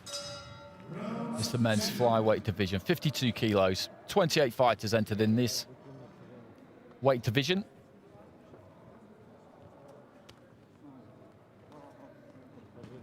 That's Zorov of Russia. Zamanov of Azerbaijan is over in the red corner.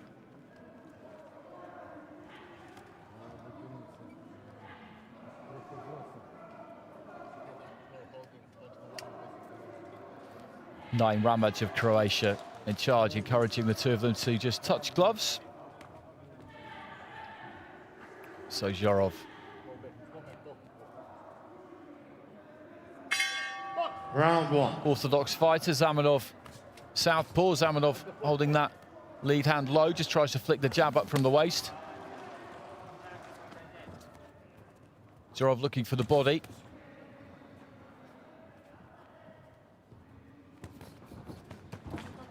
Coming in quick there, Zorov, but didn't land on anything. And his weight was too far forward, so he just went springing into the ropes. He's a good mover, Zamanov. We've seen that in his fights so far. Scores to the body there with the left hand. Again, just dipping in and out with those feet. Pot shots with the straight left. That was caught on the gloves, that combination. From Zamanov. Good jab.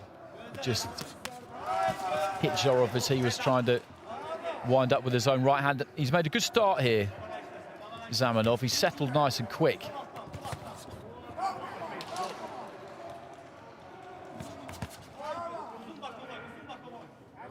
Zorov just creeping forward there. He's looking for big single shots at the minute. Tries to put a 1-2 together there, but just before that, he looked for a big right hand as he stepped off to his right. Of the two, Zamanov's just a bit busier, a bit more movement.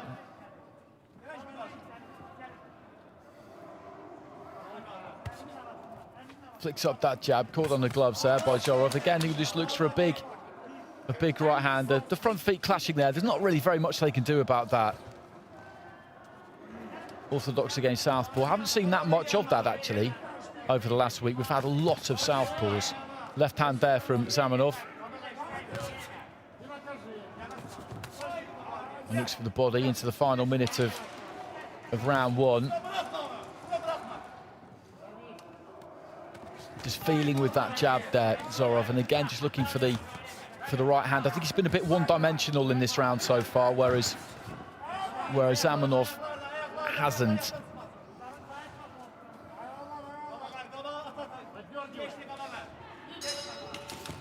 Good right hand there, though, from Zorov. That's what he's been looking for, and he's landed one.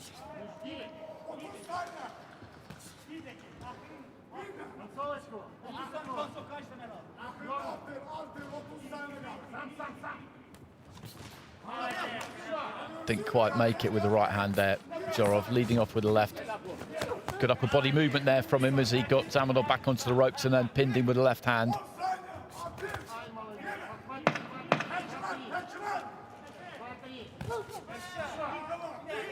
Combination thrown on the inside there by Zamanov. He definitely had the better of the first half of that round. It timed up in the second half as Zorov just started to land a little bit more regularly with that right hand. He was really just looking for single shots there, the Russian, and as I described it, he was looking a bit one-dimensional at times in terms of his approach, but he's got it with three of the judges there. 10-9 in favour of Zorov, a couple of 10-9s in favour of Zamanov.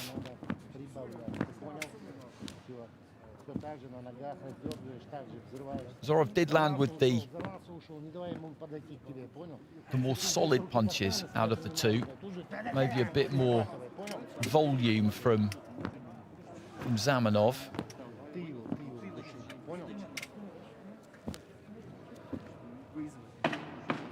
Seconds out, please.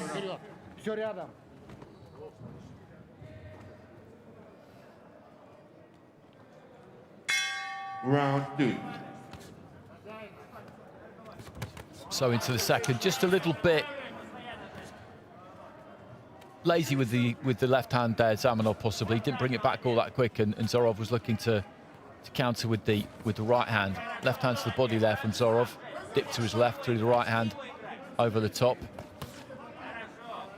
Zamanov is pivoting around that front foot, works away to his right hand side. Zorov finds himself up close and goes to the body.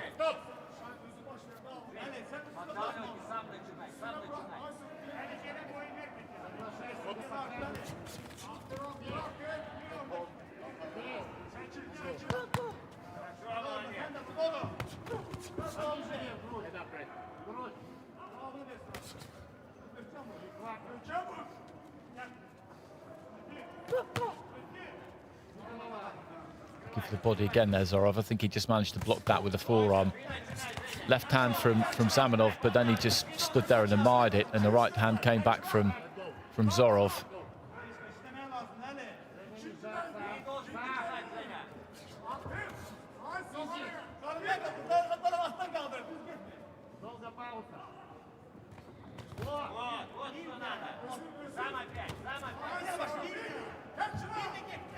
He's always looking for that counter right hand, Zorov, every single time. The left hand to the body there from Zamanov, and Zorov almost pulled the trigger with it. And again there, just thrown a little bit wider that time. He is pretty right hand happy, you would have to say that. Short left to the body there though. Goes with a right to the body as well.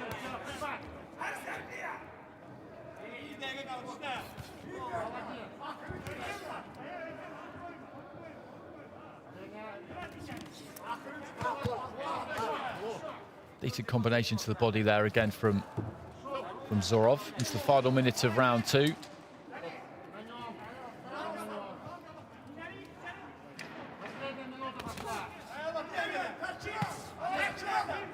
That was a good body shot from Zamanov.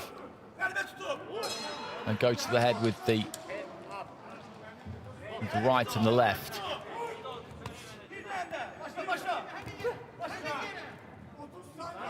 That right hand is cocked and ready to go at all times, isn't it? You look at his stance there, and the left just kind of pokes out as a rangefinder most of the time. Every now and again he'll look to throw that to the body, Zorov.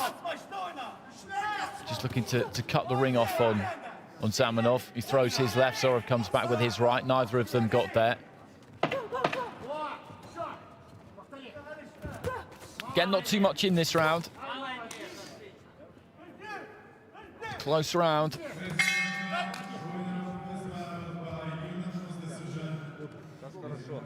Все время сам поддавливать и сам, понял, Женя?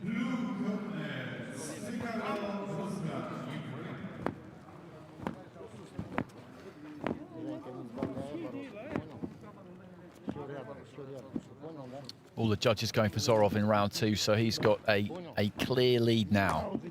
2 points ahead with 3 of those judges. The other 2 cards level. He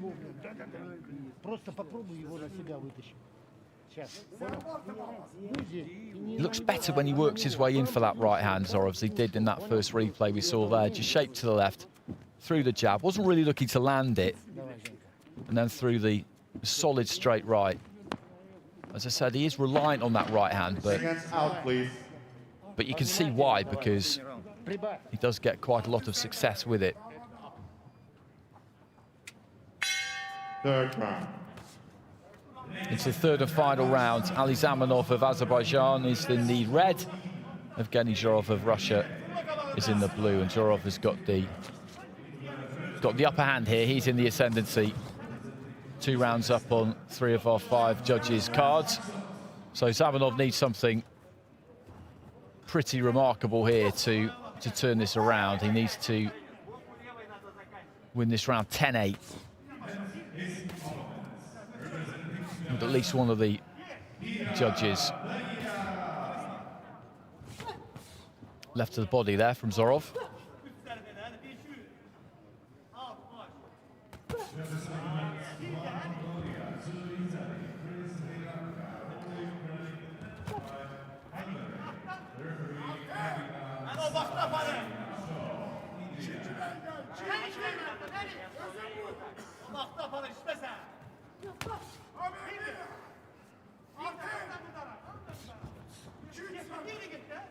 Good footwork there from Zorov.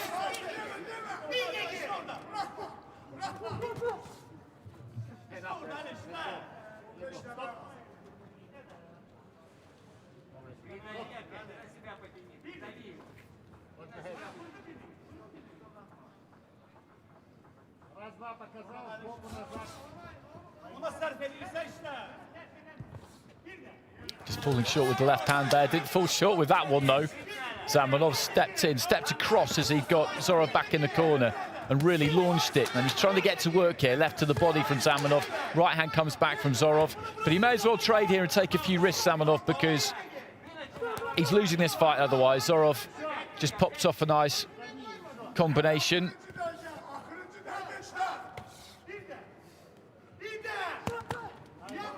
Banging to the body there, the Russian. Led off with the right hand that time. It was the left hand off the back of it that found the target. Zamanov just trying to pile that southpaw backhand through the guard. Nice right hand there from Zorov. Right hand counter. He's thrown that so many times, and his completion percentage with it is pretty good, actually.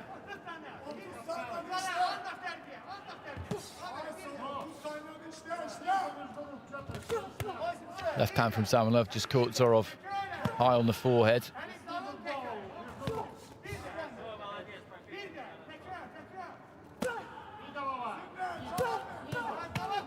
Just banging with that right hand. He blocked both of those, Zamanov.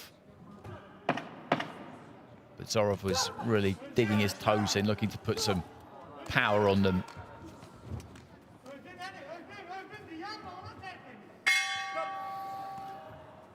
So at the end of that 3 rounds, we are going to see Evgeny Zorov advance to the semi-finals, guarantee himself a bronze medal and keep himself in the hunt for better. Because we know what the scores were heading into that 3rd and final session. He had a 2-point lead with 3 of the judges. And even if all of the judges have given Zamanov that final round, it won't be enough to turn this around, because it'll be 10-9. So even if that is the case, I'm not necessarily sure it is.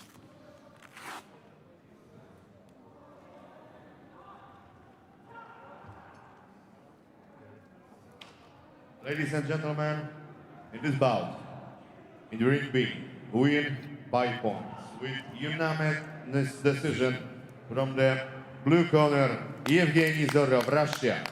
So Zorov goes through. As I say, he's got at the very least a bronze medal.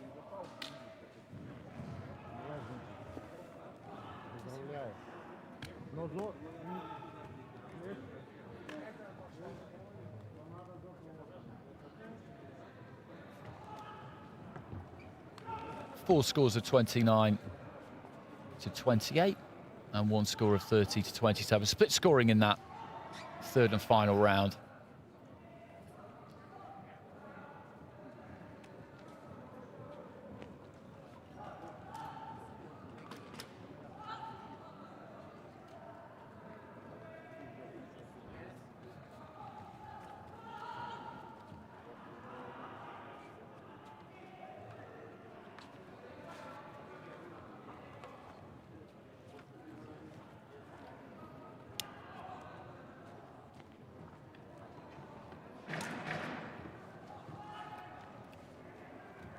So our second quarter-final in Ring B at Flyweight will be between Sukbat Engsarit of Mongolia and Juan Pantoja Moreno of Spain, the last Spanish fighter remaining in the competition. About 300.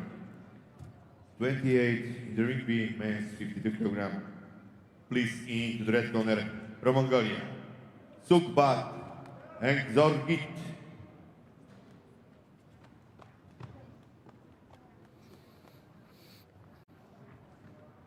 Two wins for the Mongolians so far against Italy and India.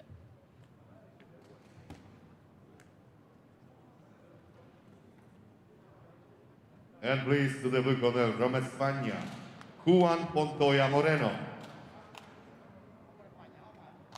Moreno with the win against Cesar Seymaz of Turkey in his one fight so far.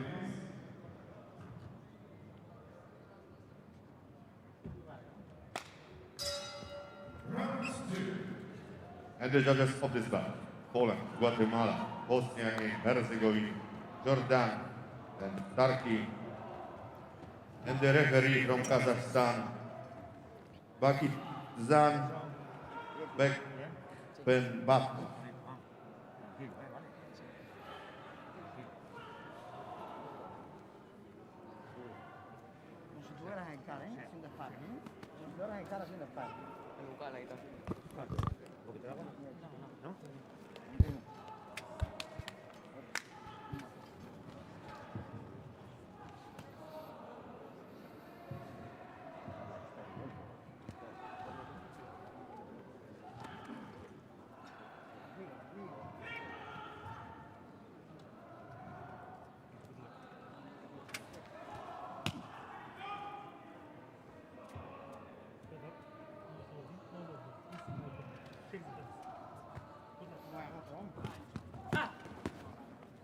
So the winner of this will go through to the semi-finals to meet Evgeny Zhorov of Russia, who we've just seen win his quarter-final against Ali Shamanov. Engsarit of Mongolia in the red, southpaw. Moreno of Spain in the blue, shaping up in the orthodox stance, and Engsarit immediately looks to try and throw left hand down the middle, and the referee straight away getting in there and talking about the clashing of the front feet. They do that, the referees. And I understand it's something that fighters want to try and avoid, but there's just not really anything they can do about it. When you step in to try and punch, you're not looking where your opponent's foot is. Right to the body there from Moreno, came in from a long way out.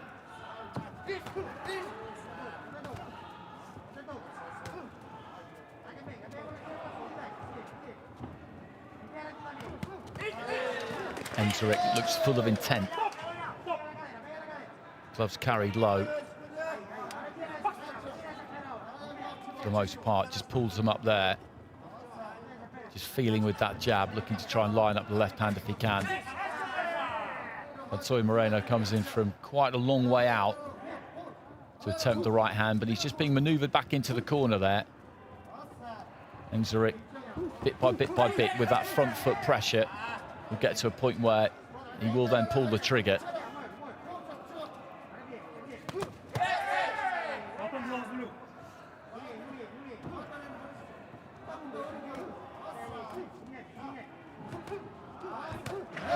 Stiff left hand straight down the pipe there from Engsarit. It was kind of half blocked by Moreno. He's kind of dictating terms with his feet here, Engsarit. As I said, just inching in, front foot pressure. Moreno will always feel like Engsarit's right on top of him.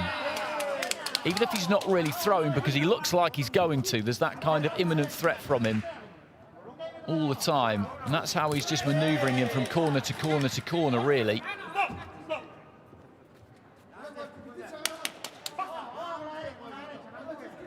But you've got to make sure you throw scoring punches as well, right to the body there from Pantoja Moreno, and there's been a fair amount of, as I say, posturing, effective posturing from Engsarit in this opening round. A good straight left hand there a few seconds ago as well. He could maybe have just let his hands go slightly more than he has, left to the body from Engsarit. second left hand there got through.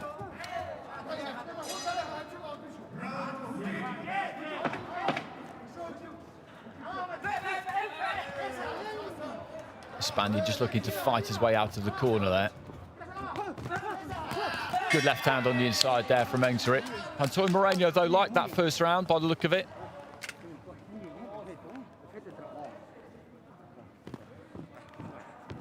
He did definitely get some work done. Engerit looked like the boss. I've used that phrase before. He definitely did, because he's got that front foot pressure and he's got that latent, imminent threat about him, but he didn't actually throw as much as he might have done. It's enough to win him the round, though, with 4 judges. 10-9s there. Moreno with 1 in his favour.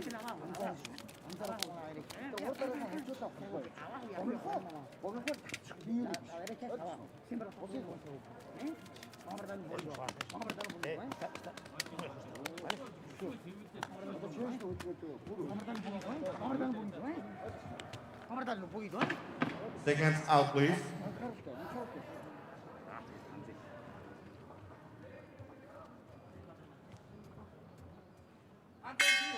Round 2. So it's the second round. Engerit of Mongolia in the red. Moreno of Spain in the blue. Good jab there from Engerit.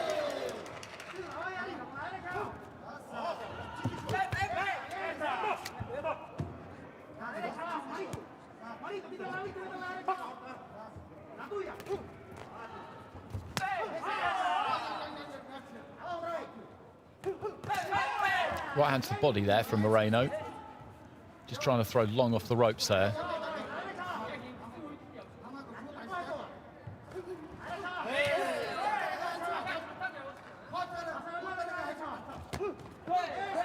Left to the body from Engerit, but then got caught by a jab there from Moreno. Again, he steps in looking to throw that long, long sweeping right hand.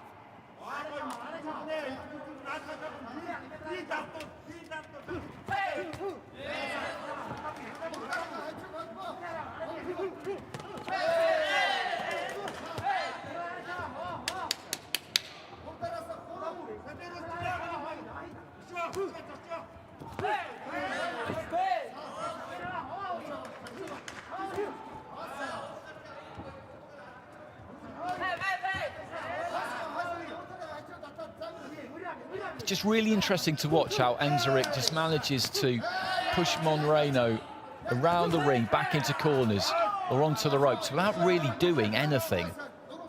As I said there, it's just that front foot pressure. He looks like he's about to throw at any second, and he's right on the borderline of range. And Moreno will get pushed back into a position he doesn't really want to be in. He'll realise that he doesn't really want to be there, and he'll generally step out like he did there, throwing long punches to try and just fight his way out of a corner.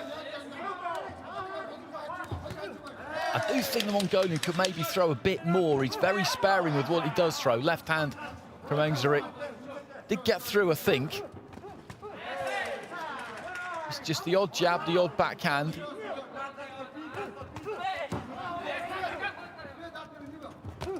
Left hand to the body there. Pretty much, at least 50%, I would say, of what he does throw is landing. That's a very, very high percentage. That's just a guess off the top of my head from what I'm watching here. That's what it seems like anyway, because as I say, he is quite sparing. Right hand there from Moreno. But again, he's just manoeuvred him back to the corner there. Left to the body.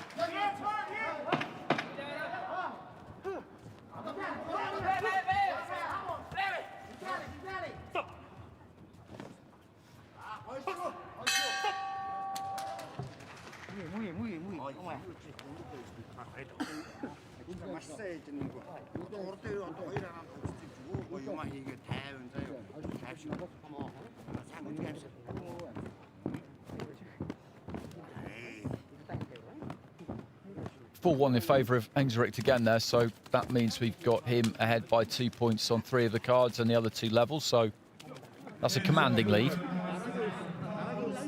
It's going to take a titanic final round here from Moreno to turn that around.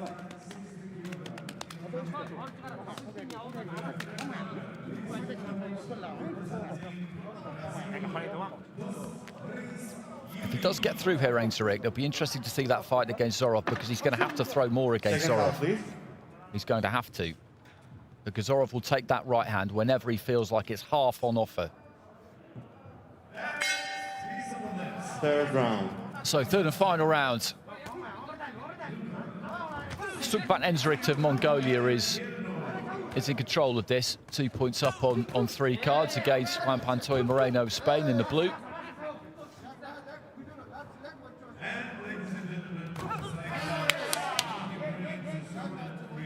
Good left hand there from Engerik.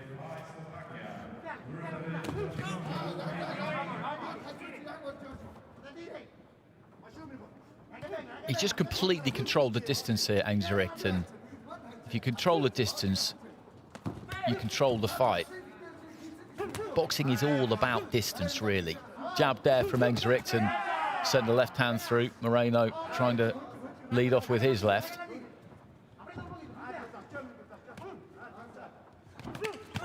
Because the distance the fight is at, that will determine what kind of fight it is. And if you decide what kind of fight it is, then you're in business, because you're going to choose one that suits you. Right hand to the body there from Moreno. One that plays to your strengths, of course.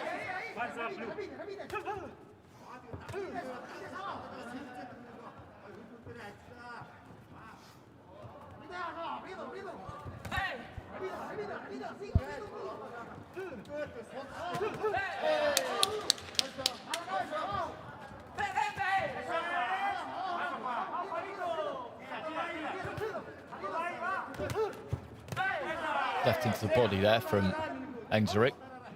Counting down towards the final round. Little uppercut, and then pivoted around the front foot.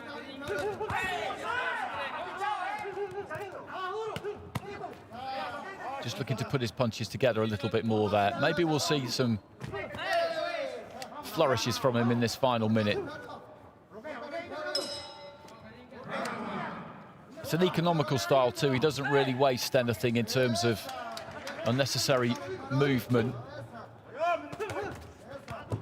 He chooses to stay, as I've said, on the borderline of range.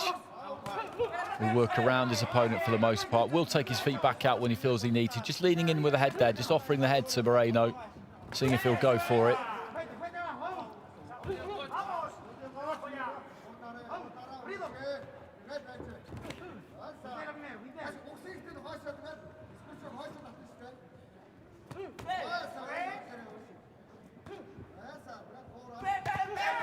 Good counter left hand there from Engerik as Moreno came forward.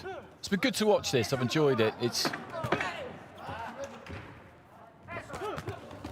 technically, this has been a very good display from Engerik. It might not have been the most explosive, but the way he's just manoeuvred his opponent around the ring and made him do really exactly what he wanted him to do, and then just picked him off with those single shots, the odd combination, is impressive.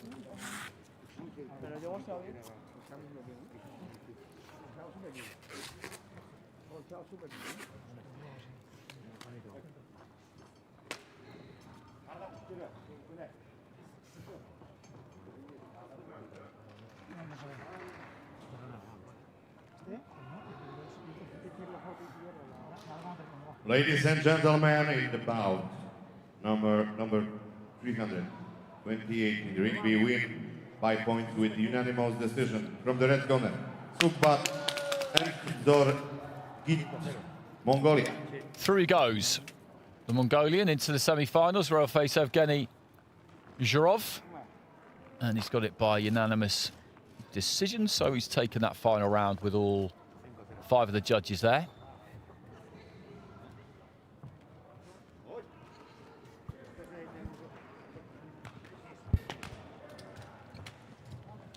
And we will be seeing him again. He's got a bronze medal at the very least.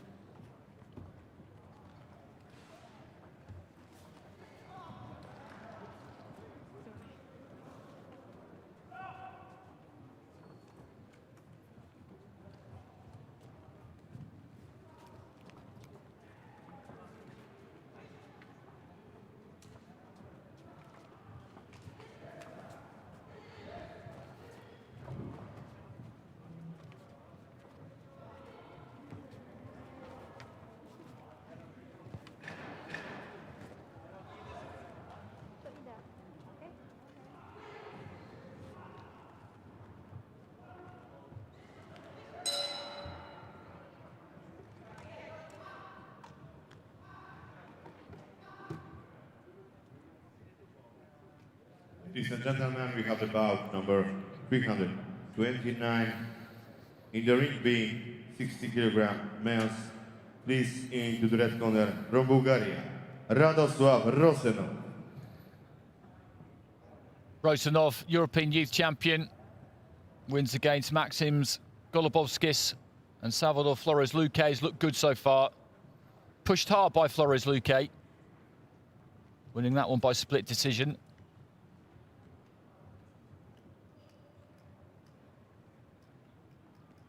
And please to the blue corner from Turkey, Kerem Osman. Kerem Osman has really hit some form. Beat Tengiz Katoyan of Russia, European Youth silver medalist, and then Askat Kultayev of Kyrgyzstan. And he's looked really good in both fights. On paper, he would definitely be the underdog here, but his form is, as I say, right where it needs to be. Latvia, Russia, Korea, Israel, and Taiwan, and the referee from Jordan, Yunis Nabel.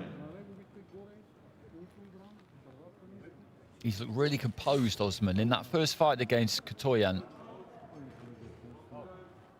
who Rosenov beat in his final to win his European Youth title, Osman just looked full of belief right from the start of the fight.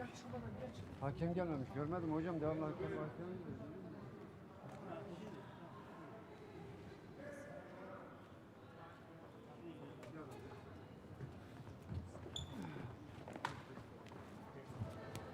Rosenov is in the red and Osman of Turkey in the blue. Flying through these fights today, 28 in total in ring A and in ring B, just a 20-odd minute break in between sessions. Absolute feast of boxing. The Hala Legionov over the last few days, and many of you have been following it on the AIBA Boxing YouTube channel as you are now, and if you could just click subscribe, that would be handy.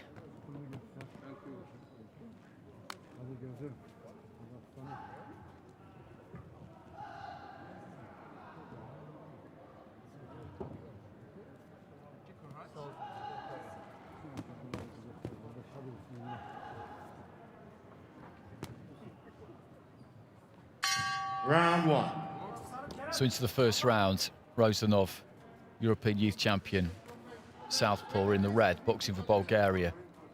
Kerem Osman, Turkey, in the blue.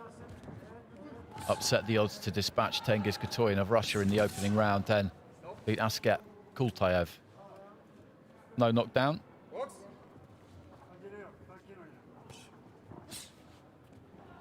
Rosenov, a tricky opponent, boxes out of that kind of crouch. Always keeping that head on the move. Not exaggerated movement, but just enough.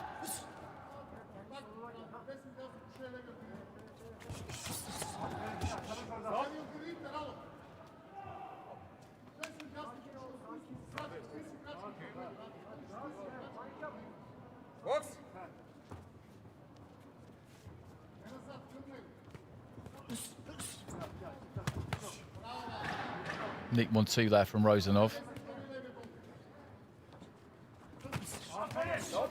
Both of them coming forward at exactly the same time there, meeting in the middle.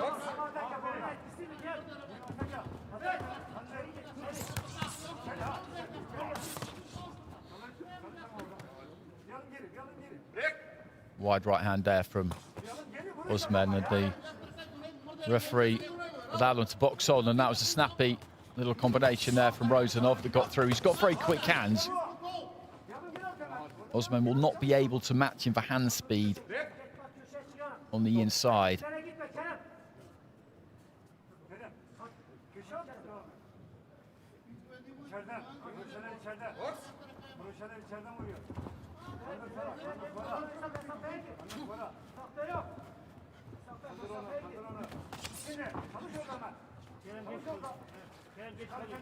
It's the final minute of round one. It's been quite scrappy this so far. There's been quite a lot of that.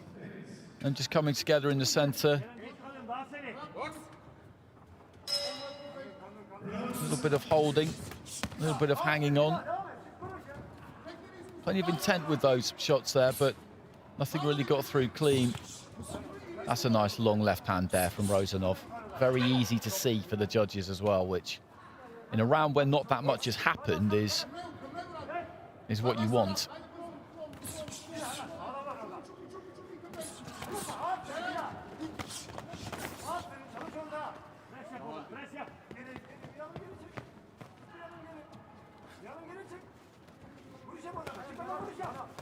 Little left on the inside there from Rozanov. The referee giving them plenty of time to try and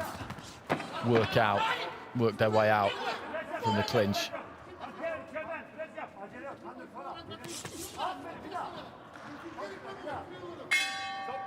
Bell goes at the end of the round. Rozanov with the edge there, I think, in the effective clean punching.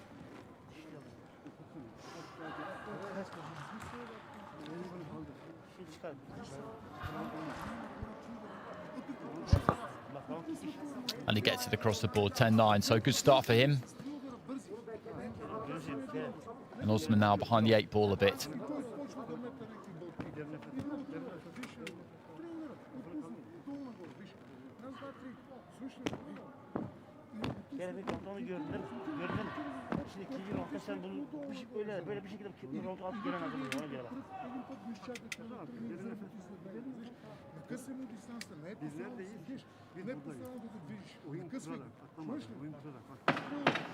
Seconds out, please. That was a good right hand from Osman there, just thrown off the back foot as Rozanov was closing in. You've got to try and maintain your composure when you're boxing somebody like Rozanov, because when he moves in quick. Right hand to the body there was a good shot from Osman. Left hand from Rozanov. Osman looking to be more aggressive at the start of the round with that wide right hand. He's looking to try and fight fire with fire a bit more here, and I think this is probably the right thing to do. If he stands off Rozanov too much, then it's not going to work out for him, because, as I say, those quick attacks, those quick raiding missions for Rozanov, it's very difficult to match him for hand speed and quite hard to catch him on the way in. Osman may as well just take it to him here and see what happens. Doesn't want to be too gung-ho, of course. At this level, you can't just go wading in, but jab his way in, look and try and set up some attacks.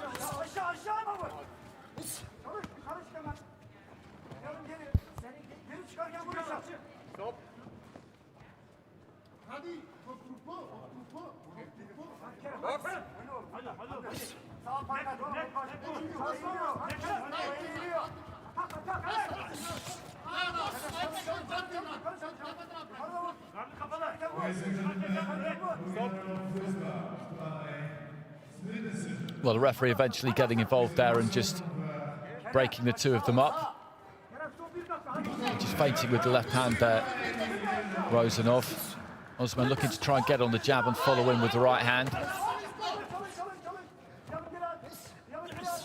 Rozanov, physically a very, very awkward fighter to come up against, because he's full of that kind of fast twitch. He's fit, he's strong, and he closes down that distance when he springs at you so rapidly that it is very, very hard to counter him. A lot of the time you end up clashing on the inside.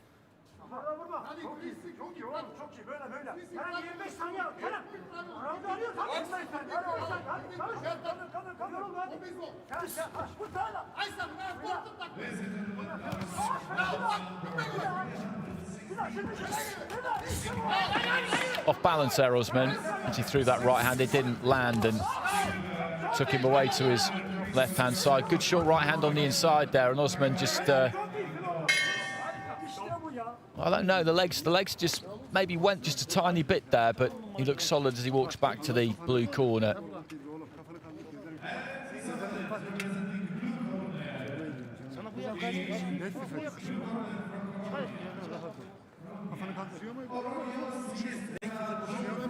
Some split scores there, but it's a scenario that we've had a few times actually over the last few fights. We've got one fighter 2 points ahead on 3 of the scorecards and the other 2 scorecards level, so this requires a massive final round from Kerem Osman. He can't just win it, he's got to win it big. And then hope that a decision that would go to judges' opinion would go his way. So he's got a lot to do. Out, please.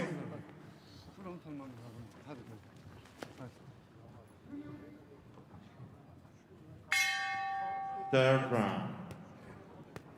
Third and final round, Radoslav Rosanov of Bulgaria, he's in the red, the European youth champion, up against Kerem Osman of Turkey, who's had a very good tournament, knocking out Tengiz Katoyan of Russia.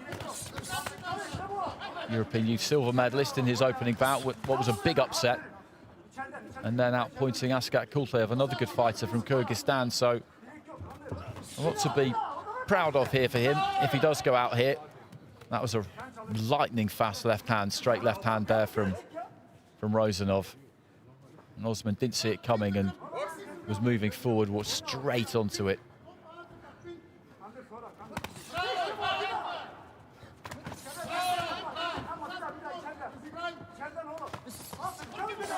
Left hand on the inside there from Osman, looking for a big right cross there.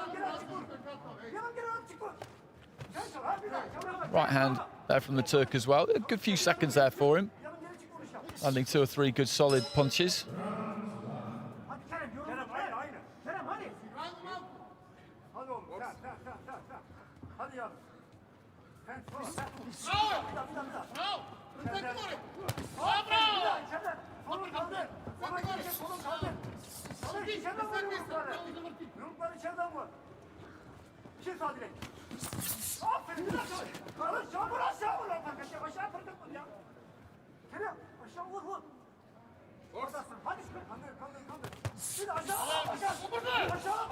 He's having a bit of joy here, Osman, in the middle minute of round 3. He's found a more effective way of putting Rosanov under some pressure, whose work rate has maybe just dipped a little bit.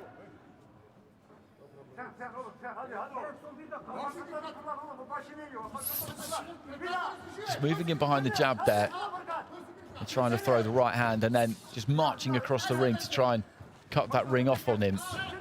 The game is up here for Osman, really, because unless he can do some serious damage in this final minute, then even if he does win this round, it'll only be 10-9 and he needs 10-8.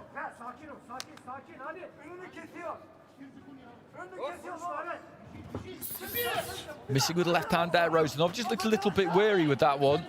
As I say, I think the pace has got to him a touch. It's been boxed at a lively tempo, this. So Rosanov, with the way he fights, it is a tiring way to fight. I talked about that kind of fast twitch movement. There's plenty of use of the legs. There's plenty of upper body movement, lateral movement. That takes it out of you.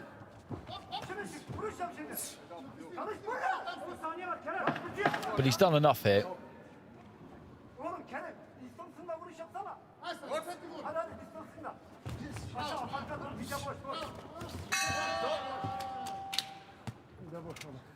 Rosanov raises those 2 red gloves, and with good reason, he'll be making his way through to the semi-finals. A bronze medal guaranteed for the European youth champion.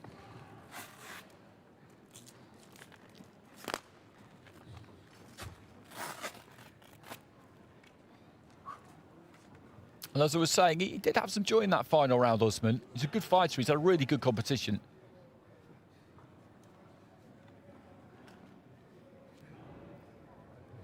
Ladies and gentlemen, a win by points with unanimous decision. From the red corner, Radoslav Rosanov, Bulgaria. Well, he's disappointed there, Osman, but a nod of the head. I think he knows that he didn't quite manage to get the measure of Rosanov, who is a difficult puzzle to solve in a 3-round fight. If they come up against each other again, then I think he'll be a little bit the wiser and may fancy his chances a bit more. But Rozanov, who was one of the favourites when this competition started due to the fact that he is a continental champion, he goes through to the semi-finals, one step closer to converting that continental title into a world title, which is what everybody has come here to do.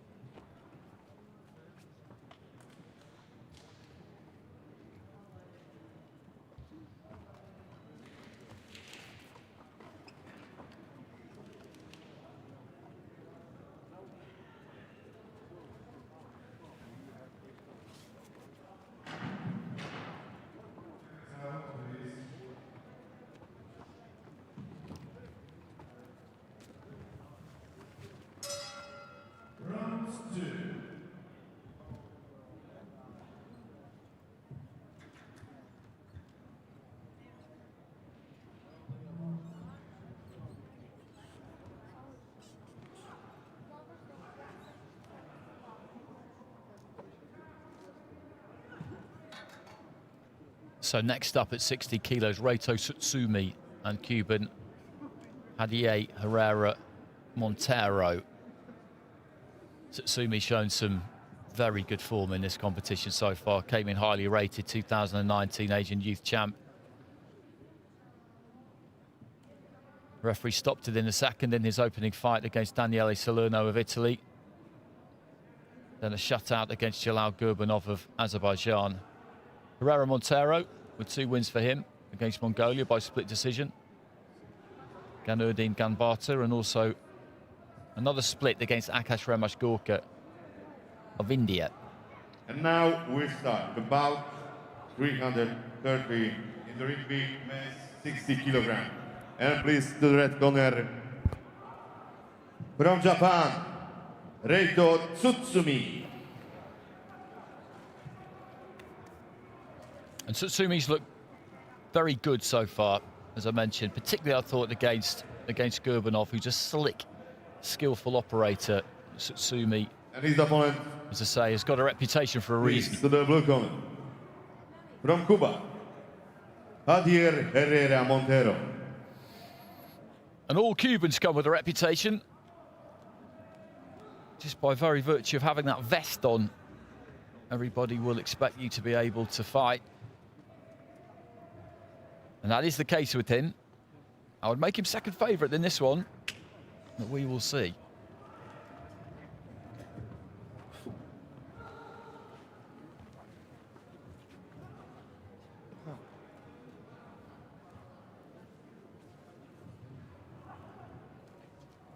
Quite sure what the coach is doing there. I don't know, some kind of free fight ritual maybe. Poland, Ireland, Azerbaijan, and Croatia. And the referee from Latvia, Leonid Anevich.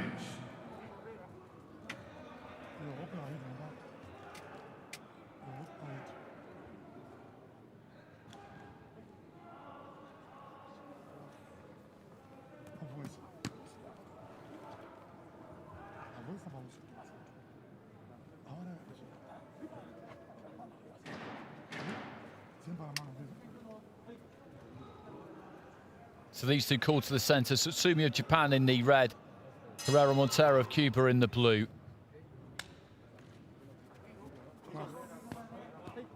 Long, loose kind of a fighter, Herrera Montero there. Look at those arms. He's got such a reach on him. Tsutsumi, compact. Round 1. Both southpaws.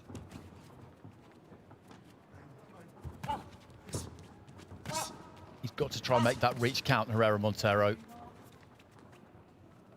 Tsutsumi is good at getting his way onto the inside. Closing that gap and using that jab.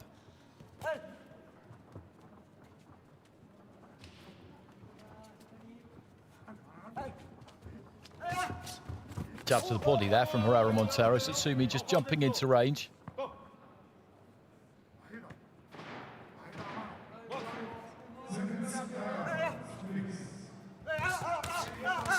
That's good from the Cuban.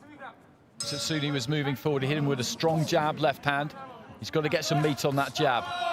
Satsumi just trying to come over the top slightly with the left hand, scored with it.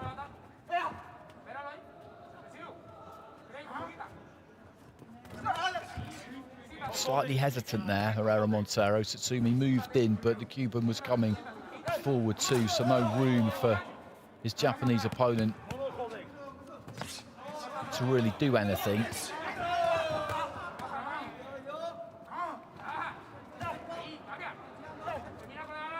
You can see the range on that jab, but you can see equally there how quickly Satsumi moves in and explodes into that own lead hand himself. Just trying to distract there, Herrera Montero. Nice bit of work to the body there.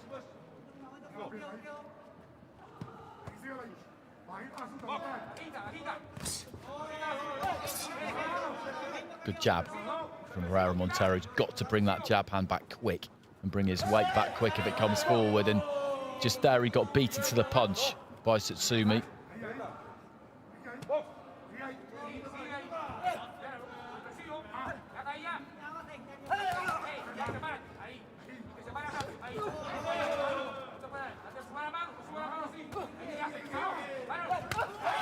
Good left hand, really solid left hand there from Satsumi. That's the best punch of the round so far by distance. Nice combination on the inside and then rolls away to his left. He's just beginning to get the upper hand here, Satsumi, towards the end of the round.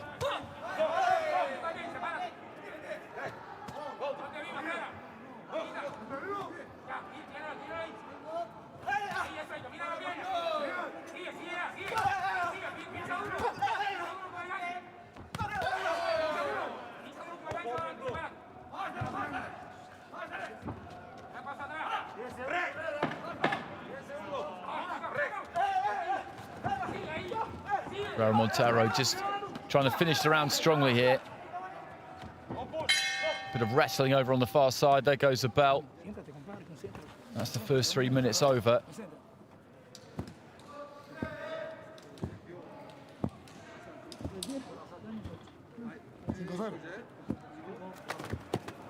Split scoring. Sadie Duffy from Ireland going for Herrera Montero. The other 4 judges going for Satsumi.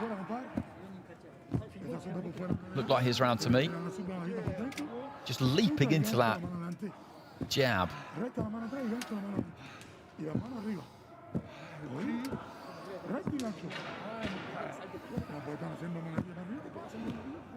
That was a lovely left hand, straight left hand. He mostly throws straight punches.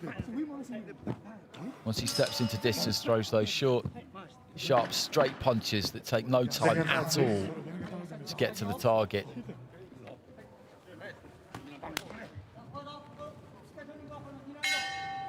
Round 2. There's that jab, snappy jab.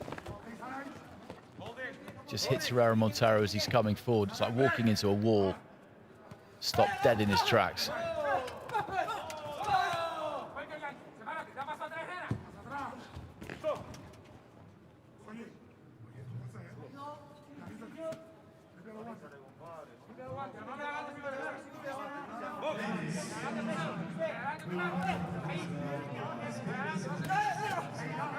Montero with the single jab there, then as he throws a second, kind of cramps himself for room, moving in behind it.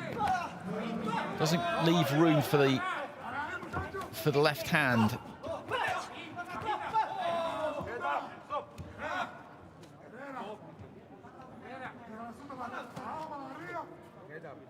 Referee just talking to him about keeping the head up. Minute into round 2.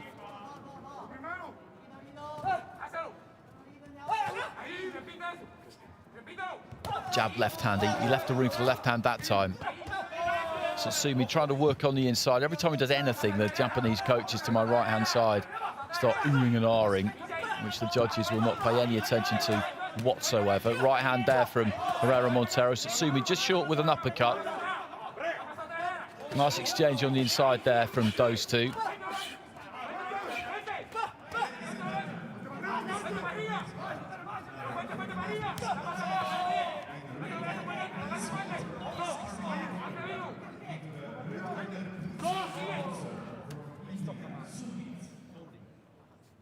referee having a word with him again, Herrera Montero, about holding, and he needs to be careful because some of the officials are quite quick to take a point if they've given a couple of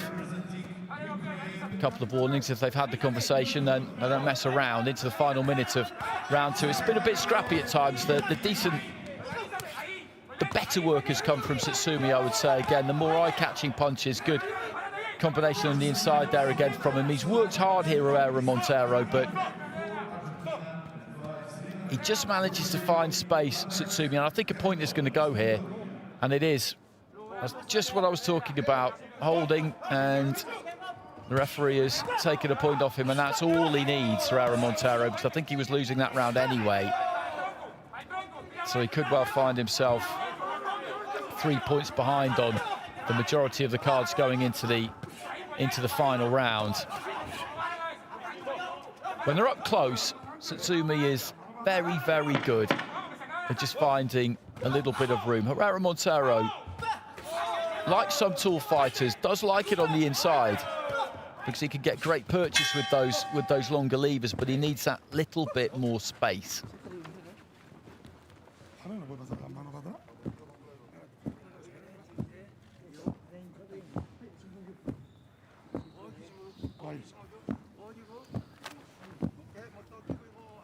And as suspected, Satsumi gets it, so he's 3 points clear with 4 judges there, so this is over really. Herrera Montero is going to need to knock him out.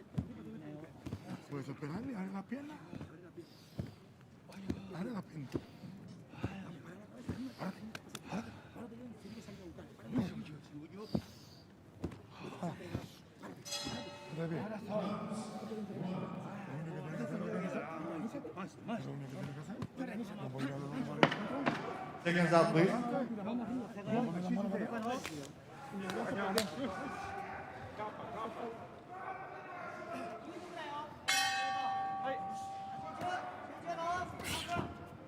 So into the third and final round. Satsumi of Japan in the red there. Lovely counter right hand to kick things off with. Herrera Montero of Cuba in the blue.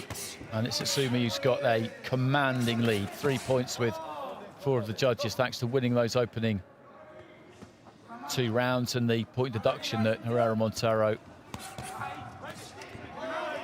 inflicted on himself, he would have to say, in that previous round for holding.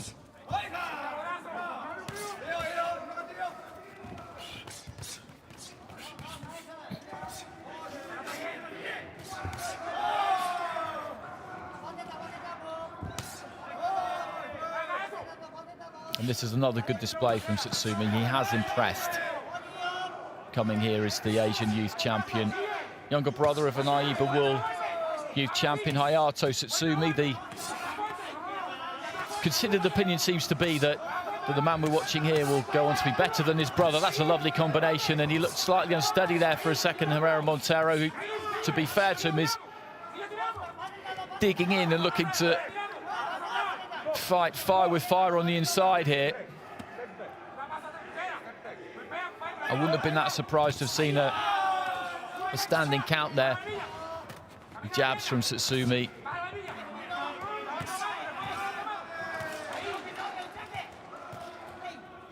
He's working hard, Herrera Montero, putting absolutely everything in this. He's still trying to win.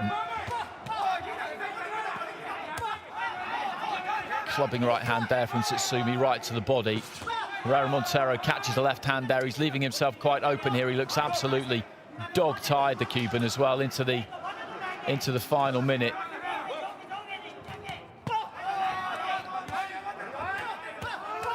Uppercut was nice from Satsumi. Right hand to the body, then went up the centre.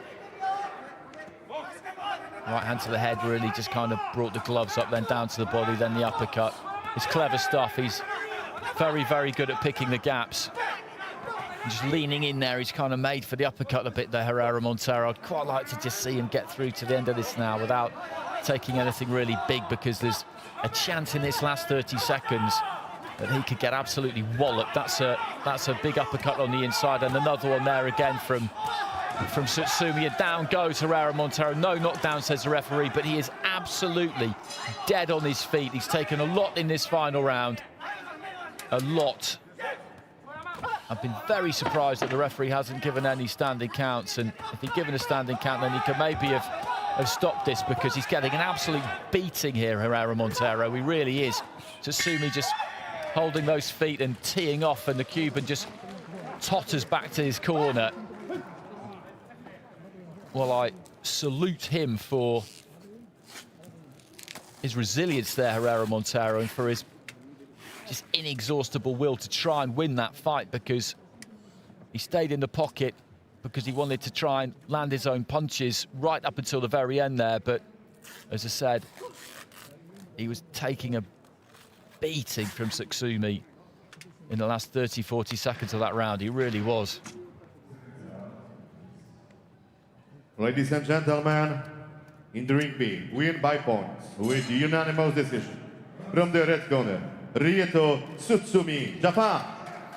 Tsutsumi goes through, and he'll be up against Radoslav Rozanov in the semi-final. He really is a good fighter, this kid. There's plenty in this tournament, but he's right up there with the best that I've seen. Just knows his business, knows his style, knows exactly how to make it work for him. Just all round a very good fighter.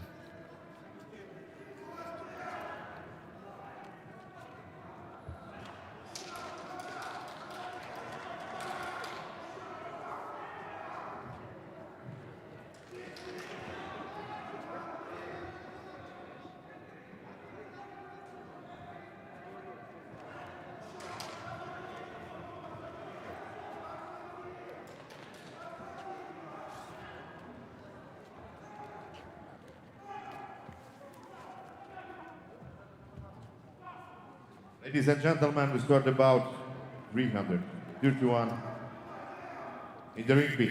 Please return corner from Iran, Farhad Moradi Asghar. So into the welterweights now. In the red corner here, Farhad Moradi Atashgar of Iran, who we saw beat Ruslan Salis and then Jandos Ashkar yesterday by unanimous decision. So it's a schedule these boys have got at the moment. Double corner from Russia, Teraf Ashalayev. And Ashaliev of Russia, I thought he was great against Luis Enrique Nascimento of Brazil. A good come-forward fight to Nascimento, and Ashaliev just dealt with him in such slick fashion.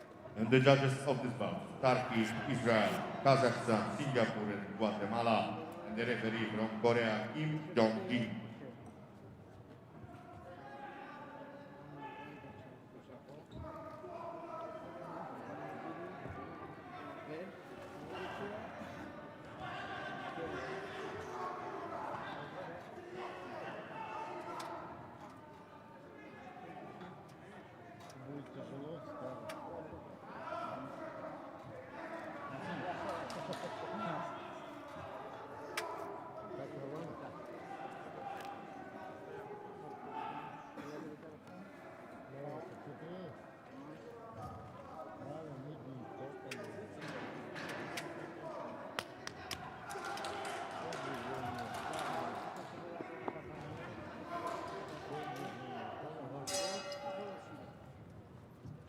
So these two called to the centre.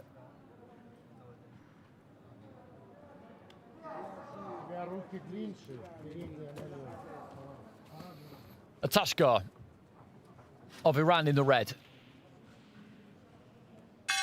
Southpaw fighter Ashaliev, Russia in the blue.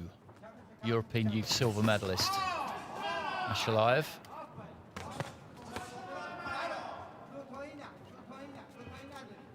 Just very comfortable under pressure yesterday. Ashaliev against Nascimento, who is a good fighter. I described him as a front foot fighter, come forward fighter, and he is that, the Brazilian. He's a pressure fighter, but an intelligent one. He doesn't just blunder in. He uses his head, he moves that upper body. And Ashaliev just dealt with him very, very well. Looking to lead off with the left hand there, Atashgar. With the right hand, rather.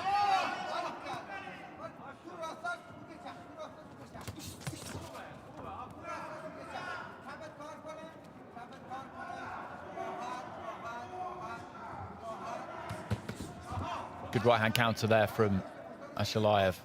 Was just inching forward, was daring Atashkar really to throw something, crowding him, getting on top of him with that front foot. Good work on the inside there, though, from Atashkar.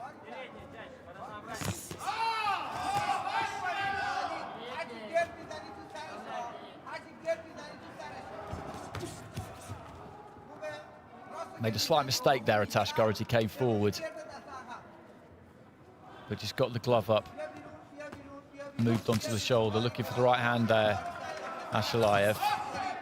Very quick hands on the inside of Atashkar.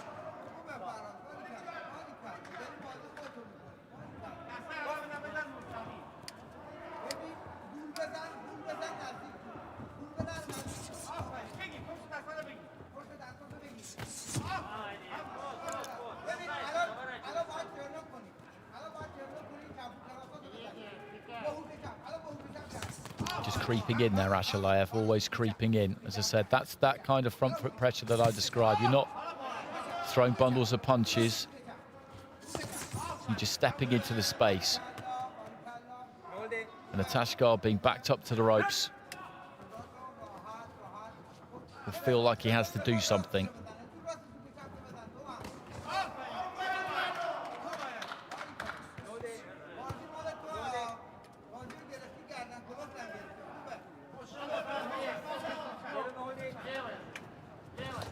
Single right hand there from Ashalayev.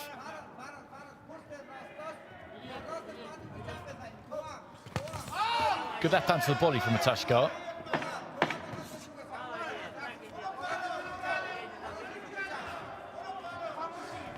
Again there, Ashalayev just manoeuvring him back to the corner, and Atashkar just springing back out, looking to fight his way out of it. Interesting opening round. Again, not all that much landed. There was plenty thrown, particularly from Atashkar. He's got very quick hands on the inside. As I say, when he looks to get off those ropes, he lets them go rapidly. 2 10-9s for Ashalayev and 3 for Atashkar. I can see that. I can see that. Atashkar was more proactive in terms of the amount he threw, but you could argue that Ashalayev kind of controlled that first round by manoeuvring his man around the ring. Could probably have done with throwing a bit more. What he did throw was pretty effective, but he was maybe just a little bit too sparing. Second round, he'll need to up that a bit. The combination on the inside there, though, was good.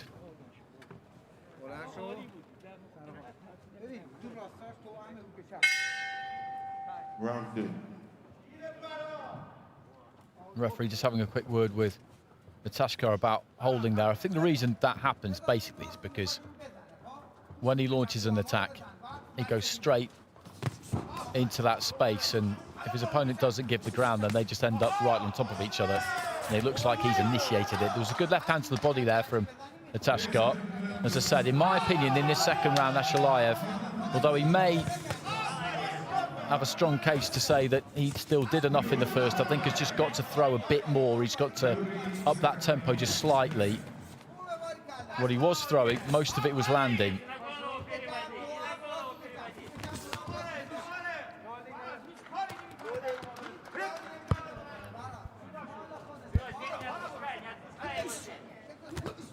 Right hand to the body was a good punch, set him completely off balance there, Atashkar.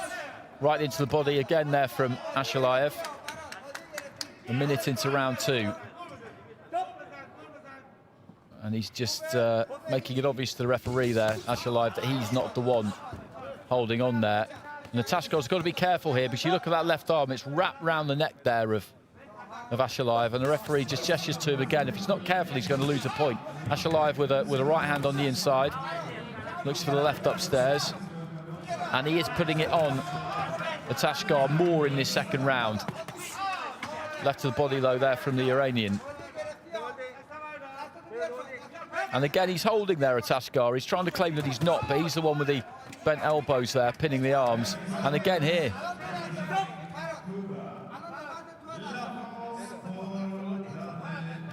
He's walking a tightrope there, Atashkar. He's going to lose a point here, I think, at some point. Right hand there from Ashalayev. And Ashlive, again, I think he's one of these fighters who digs a bit harder than maybe he looks like he does, because these punches that are landed, they're taking the steam out of Atashgar here. You can tell that from how he's looking in this second round. I think you can anyway.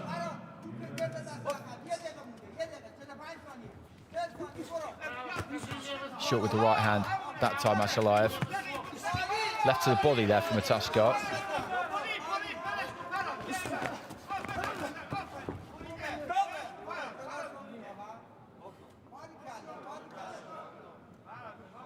There goes the point. It was coming. It was coming. And a point off in a 3-round fight, particularly at quarter-final level in the World Championships, that most of the time is going to be fatal. We saw Jorge Fellerman of Cuba have a point taken in his fight earlier on and still managed to go on and win against Gorbatov, which was a pretty phenomenal effort. And Atashgar, well, this has gone badly for him this second round. It's gone badly for him. Ashlive, as I suggested, he needed to just up the tempo a little bit there, turn up the temperature. I think he's won that round, and there's the point deduction as well. And he's got it with 4 out of the 5 judges, so a 3-point margin with 2 of them, a 1-point margin with 2 of them. So the way those scores have fallen, this is not over. This is not over. But it's much more of an uphill task for Atashgar than it is for Ashlive. Watching him these last few days, Ashlive, what's impressive is he does have that first round. He does take that first round sometimes to have a little bit of a look, and you come away from it thinking that he could probably have done a bit more than he did. But then in the second round, as I just described it, he turns the heat up. And then in the third round, he just looks to turn it up a little bit more. Atashgar with a straight left hand to kick things off with.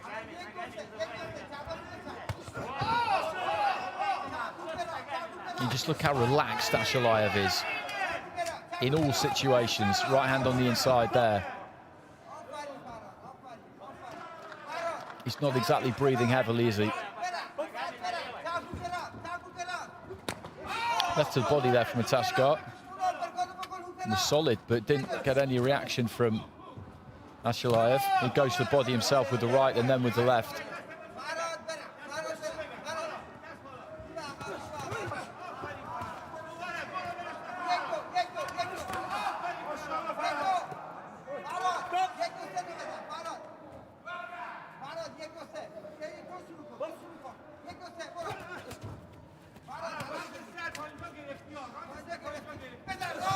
Lead right hand from Ashlive. Finds the target, then he just pushes off Atashgar, and he just needs to be careful himself. He's not been warned about much in this fight. The last thing he needs to do is lose a point here. Left to the body there from Atashgar, who's really digging in here because he's feeling this. He's been feeling this since midway through the second round. As I said, I think that the punching power of Ashlive is deceptive. He's running out of gas here, Atashgar, but he's just doing everything he can, and he's putting up a pretty decent effort in this final round. But I suspect that Ashlive might just start to take over.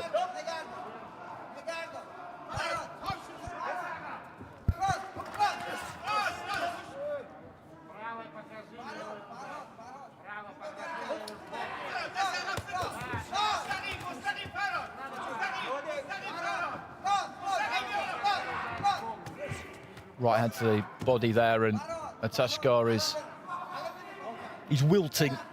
He's wilting here.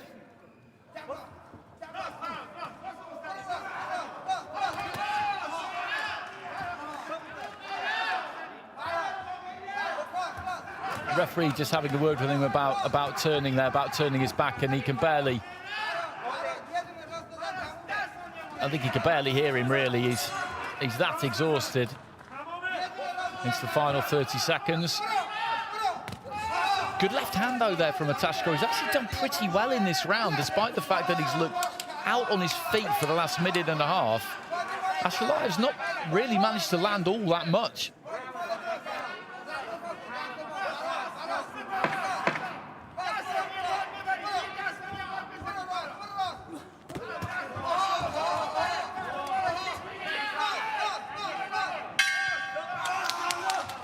Bell goes at the end, and the corner there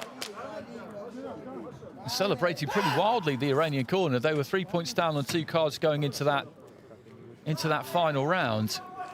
Kind of a strange final round in a way, because as I said, he looked like he was completely gone in terms of energy there at Ashgar, but he did manage to land some decent punches, and Ashalayev didn't get through with as much as you thought he might.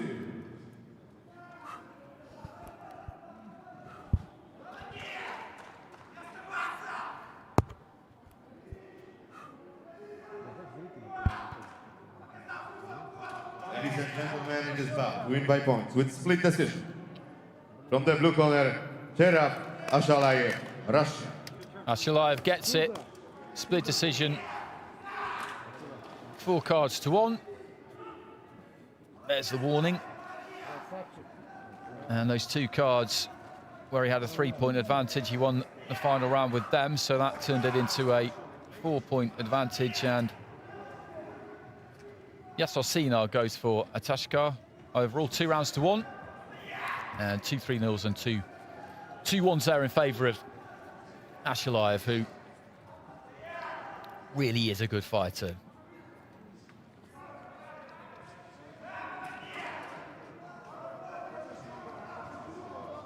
European Youth silver medalist. Wins over Kazakhstan, Brazil, and now Iran. He's through to the semis. He's guaranteed a bronze, and he will get the winner of our next fight, which is Cem Kaya of Turkey up against Alakon Abdullayev of Uzbekistan. 32 in the ring B. And please, to the red corner, from Turkey, Cem Kaya. Beat Dikanu of Romania in the first round. Had 3 scores of 28-28 go his way on judges' opinion at the end. And then a more comfortable route through against Piero Prieto And his opponent, of Ecuador. please, to the blue corner, from Uzbekistan, Alkon Abdullayev. Abdullayev had a real tussle with Zuhair Karawi of Morocco. Went through on a split, and then in the last round by unanimous decision against Mateusz Urban of Poland. And the judges of this bout, Bulgaria, Poland, Russia, Singapore, and Taiwan. And the referee from Latvia, Leonid Hanic.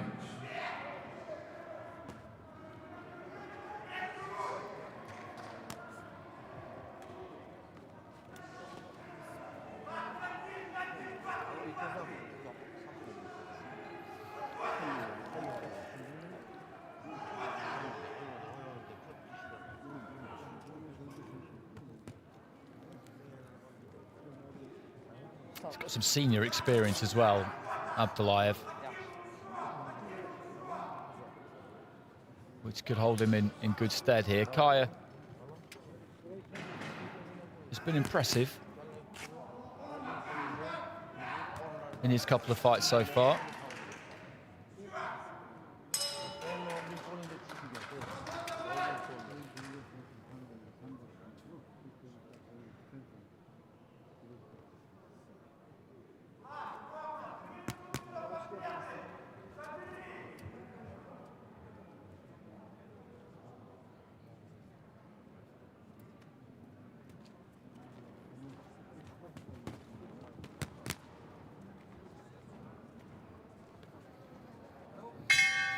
Round 1. Got 2 southpaws here again. Kaya of Turkey, he's in the red.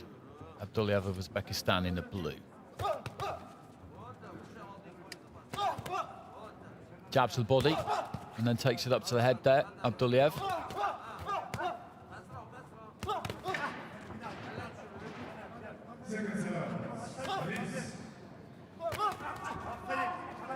Done that a couple of times now, Abdullayev. Gone with the jab to the body and then just looked to rip it up to the head straight away.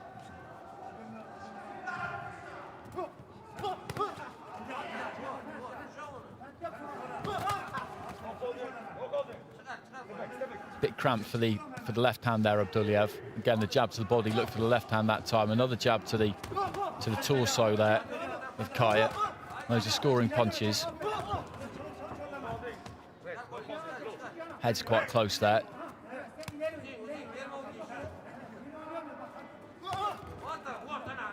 Little up jab there from Abdullayev. Long left hand, I think, scored from Kaya.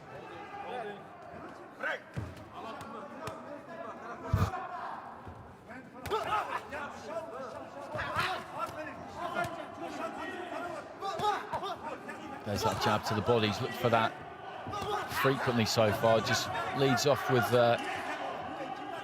kind of uppercut there, Abdullayev. It's always a very dangerous punch to throw, but if you don't land it, then you're kind of stuck. That was a nice rapid 1-2.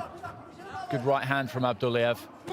Good fight to watch this. They're exchanging well on the inside, but it's Abdullayev who's just coming off the better of the two. There was a solid 1-2 again in there. They both look to try and fight the same way. The problem that Kaya's got is that Abdullayev seems to have quicker hands.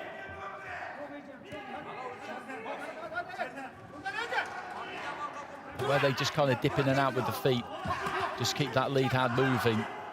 They're mirroring each other at times.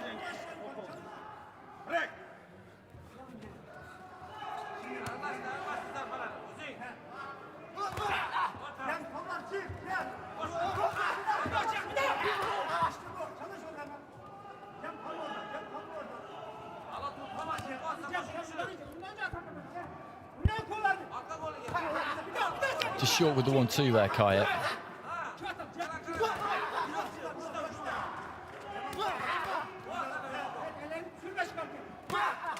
Jab to the body again there from Abdullayev. That's been his go-to every now and again. Final few seconds of round one. They've never been too far away from each other, these two. They've just been circling, pivoting around those front feet, hardly taking the feet back out at all, and a touch of gloves between the two. It's Abdullayev of Uzbekistan in the blue corner there, who has done the more effective work of the two in that opening 3 minutes, I would say. And he gets it 10-9 with all of our judges at ringside.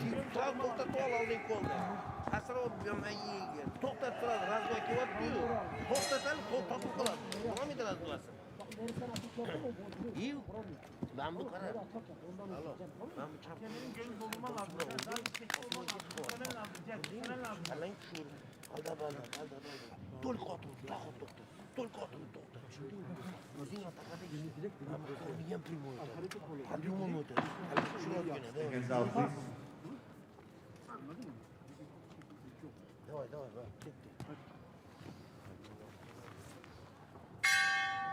Round 2.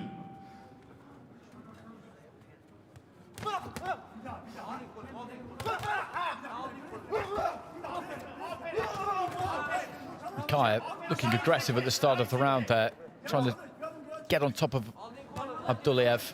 When you've dropped the first round, and he'll know he has, or at least the coaches will definitely know he has, you've got to come out and try and win the second. Obviously, it puts you in a hole in a 3-round fight.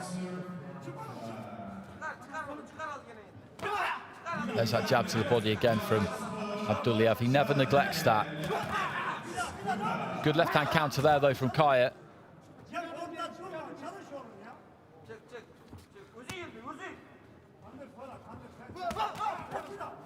When he throws that 1-2, Abdullayev, he just leans slightly to his right-hand side, throws that right foot quite wide.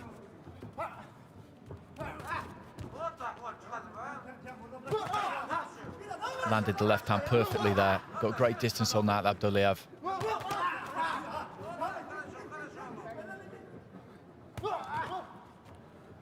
Hooking off the jab there, the Uzbek. He's in blue. Chemkar of Turkey in red.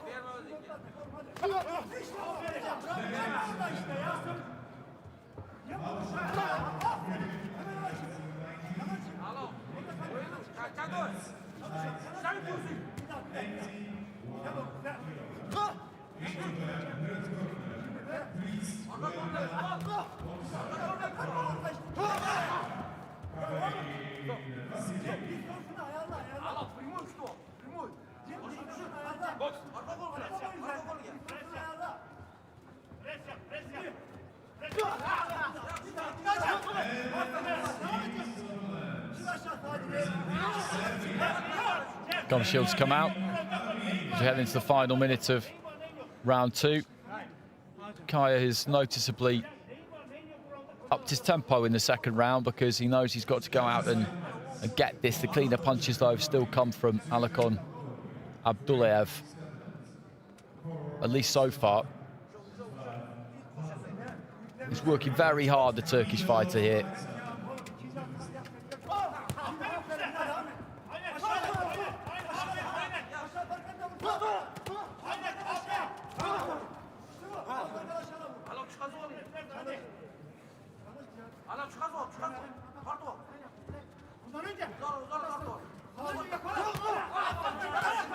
Good left hand off the back foot there from Abdullayev. I think the left might just have sneaked through from Kaya at the same time, though.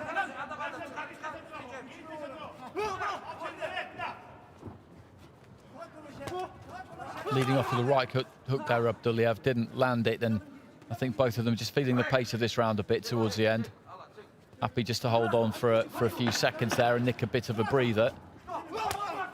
Good strong left hand there from Abdullayev, threw it and then just took the weight straight back.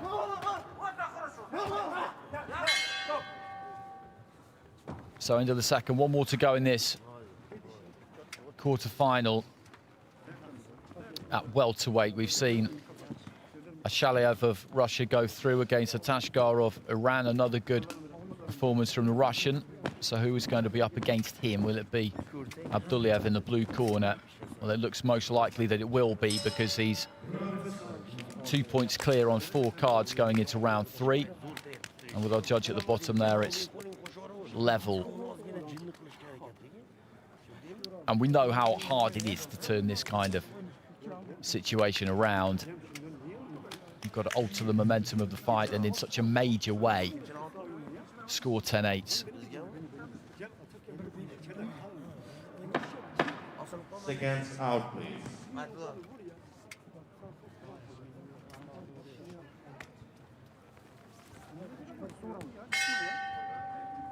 Third round.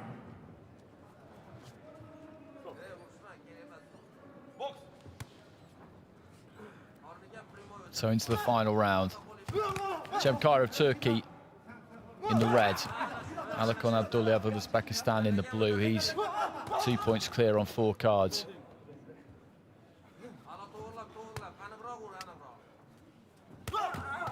Leading off with the uppercut there, the right uppercut, Abdullayev.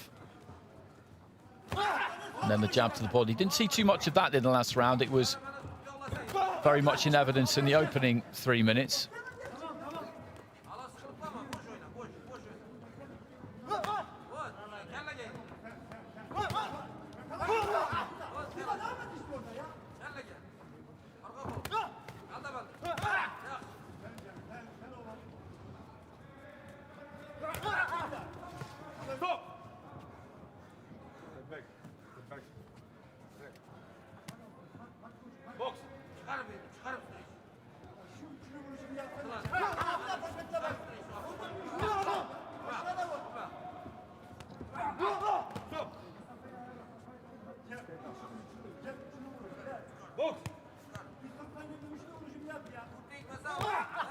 Jab to the body again there. Reaching the midway point of the round. And there's the 1-2 from Abdullayev.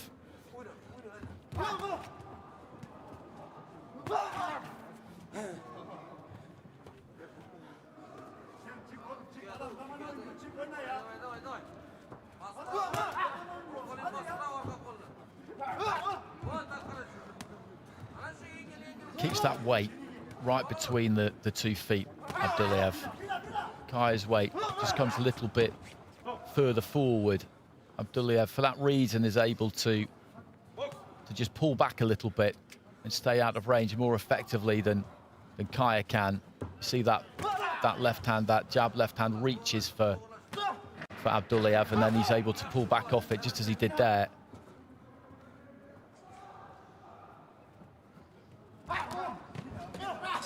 Nice left hand off the ropes there from Abdullayev. 1-2 came in from Kaya. He's pushing this, pressing it right up until the very end here. But he's just been outdone.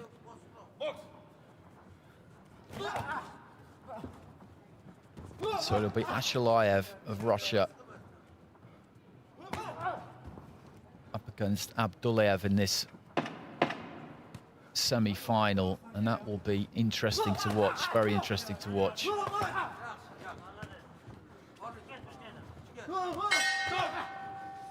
And they both just swapped punches right on the bell there.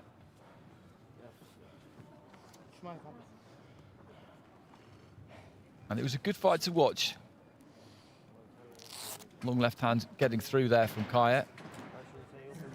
In many ways, their styles are fairly similar.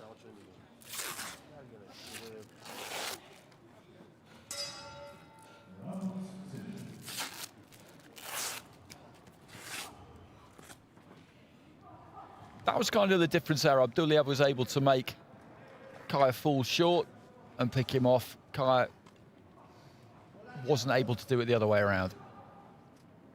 And the winner of this bout, by unanimous decision, from the blue corner, Alkan Abdullayev, Uzbekistan. So through he goes to the semi-finals, and like everybody else who makes it through to the semis, he's guaranteed a bronze medal, but more importantly, he also gets the opportunity to go right to the gold medal bout, all the way through to the end of the competition.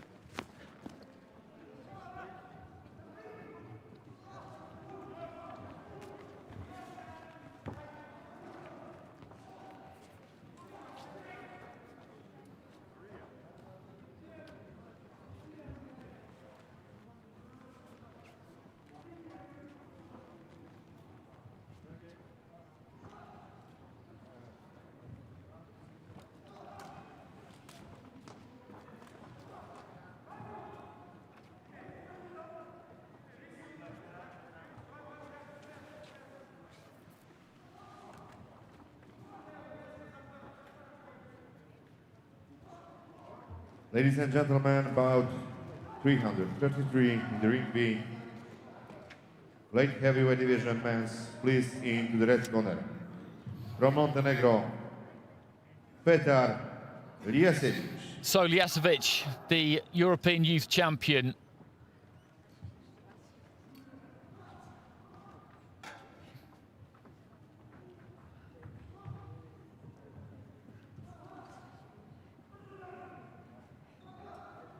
And please to the blue corner, from Cuba, Brian Leon Salgado. Salgado of Cuba. He took a big scalp against Yarasil Zhapakov of Kazakhstan in his opening fight, then got past Razmarita of Moldova. And this is a tasty matchup, this one, it really is. And the judges of this bout, Jordan, Guatemala, Russia, Kazakhstan, Israel, and the referee from Bulgaria is Maria Kavakia.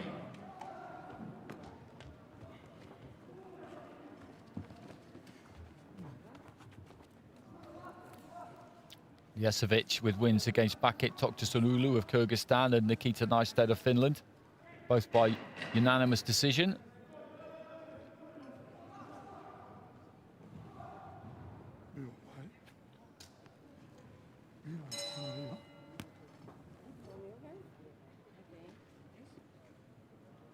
Good looking. Head up. Not calling, not global. Listen my command, okay? Shake it and So Ljasevic in the red, representing Montenegro. Salgado, Boksie for Cuba in the blue. He became his country's first European youth champion, Ljasevic, when he won that for Montenegro in 2020.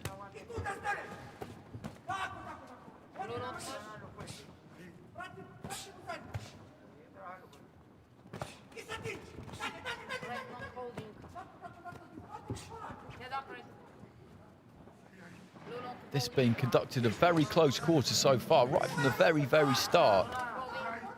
Just leaning on.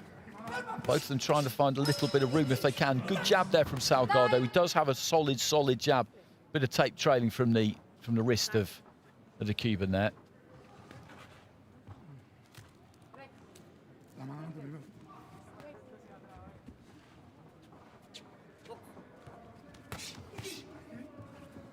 can really plant that lead hand. Good left to the body there.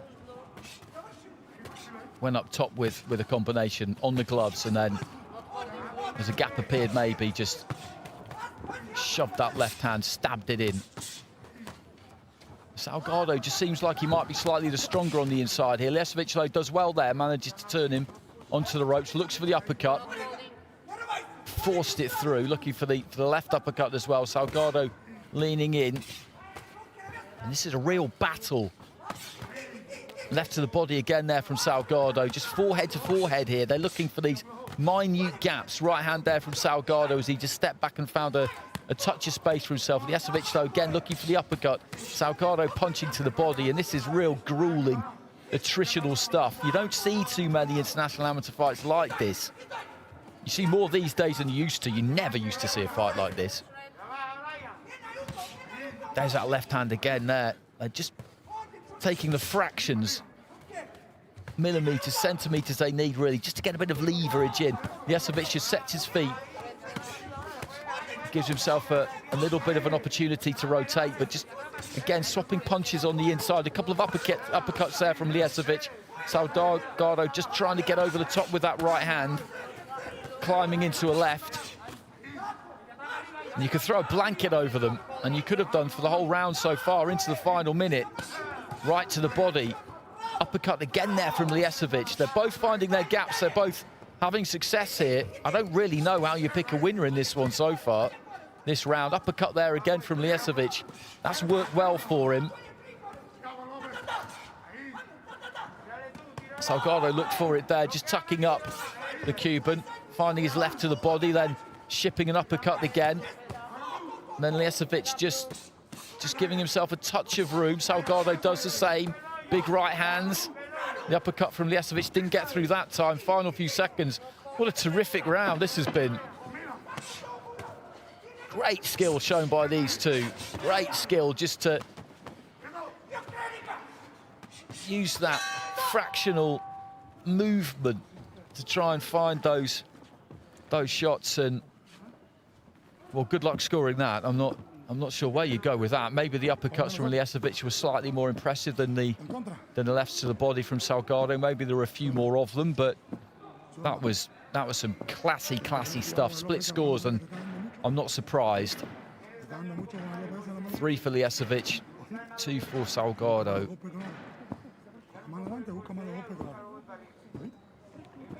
And it was like that right from the start of the round. Nobody wanted to step off and give any quarter. That was what he looked for, Ljasevic, was that uppercut as often as he could. Salgado mostly was employing that left to the body.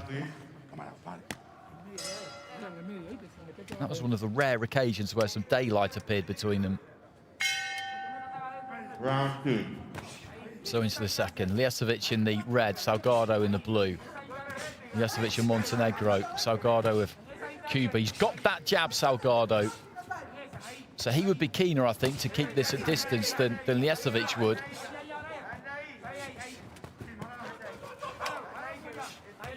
Ljasevic keen to get onto the inside, just bobbing and weaving there. Salgado with a little half step back, though, and again, finds him to the body, went up to the head. Didn't miss by much with the uppercut there, the Cuban, either. That might have been a bit low. Ljasevic isn't quite able to get in as tight yet as he was in the opening round. A good lead left hand there from Salgado. He needs to keep using that jab.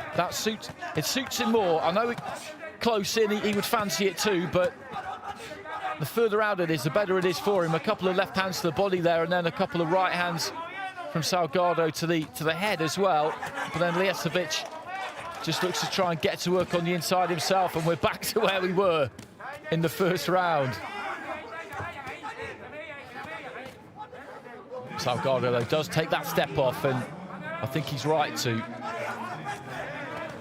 Ljasevic will just keep marauding forward, looking to try and shut down that space again and get onto the shoulder. He's determined to have the fight there.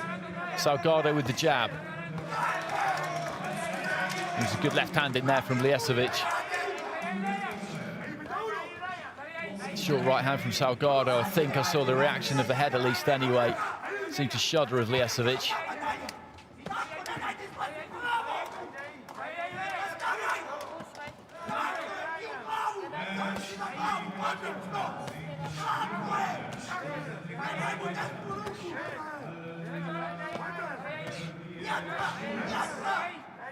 It's the final minute of round two. Not quite as much on these digs on the inside as there was in the opening round. Left to the body there from Salgado. That's completely understandable. Lijašević looking for the uppercut, but Salgado comes back with the right hand. The uppercuts for Lijašević haven't got through as much as they did in the first round. Nice left hand there from Salgado. Again, Lijašević looks for that right up the centre.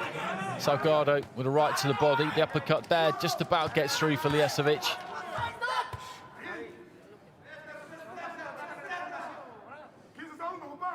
It's a bit late now to be telling them to keep their heads up. They've been forehead to forehead for the last 5 minutes.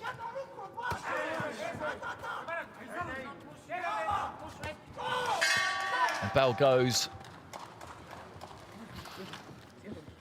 Well, this is some fight. This is some fight. Again, scoring-wise. Salgado did some decent work when it was on the outside, but Lijašević is the one who's trying to take it up close, and he's just edged that second, so this is set up nicely. Lijašević with a 2-point margin on one card, but the other 4 are all level. So Lijašević needs 2 out of those 4 to go his way in the final round. Salgado needs 3 of them. We've seen a few of these today. As you do at quarter-final stage, it is all to go for.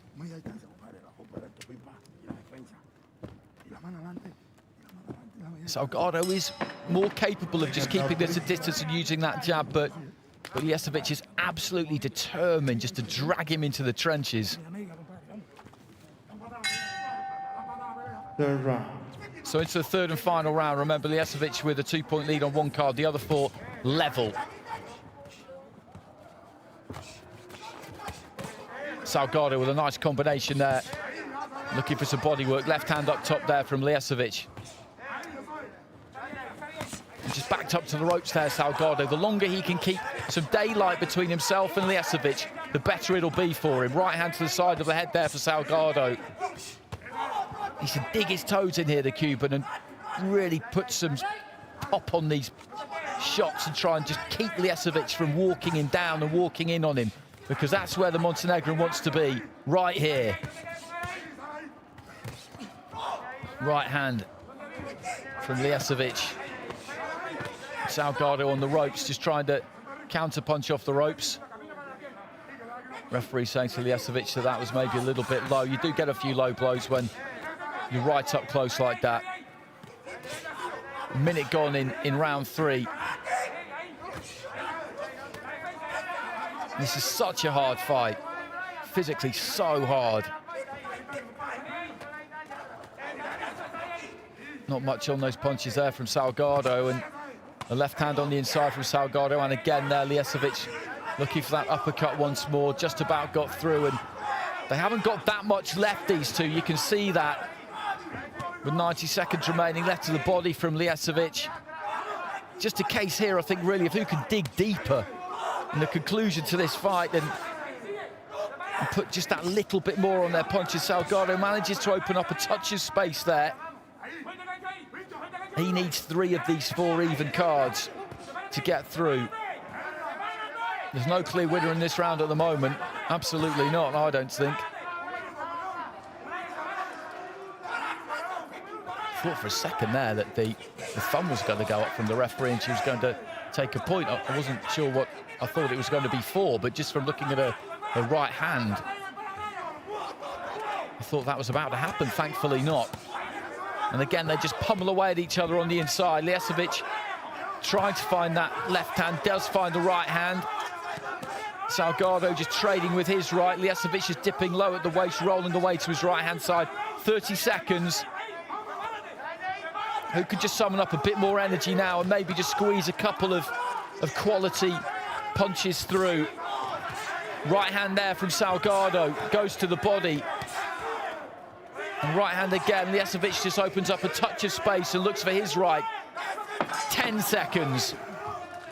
Leaning in again here, Salgado. Liesevich trying to find just that microcosm of space on the ropes. Bell goes at the end of the round, and I'll just remind you of the scenario and embrace between the two, because they shared something there. That was gritty, grueling, quite brutal stuff at times, and Liesevich was 2 points up on one card going into that final round, so he needs 2 of those other 4 that were level going into the third round. Salgado needs 3 out of those 4, and anything is possible here. That was a very close round, as they all have been. On balance, as it was so close, you'd say, by the law of probability, if you like, that it's not that likely Salgado will get 3 out of 4, but I'm grasping at straws there, really. Anything could happen here.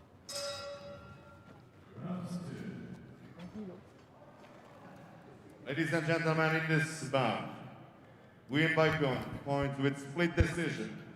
From the red corner, Petar Liesevich. Liesevich gets it, and it's 3-2.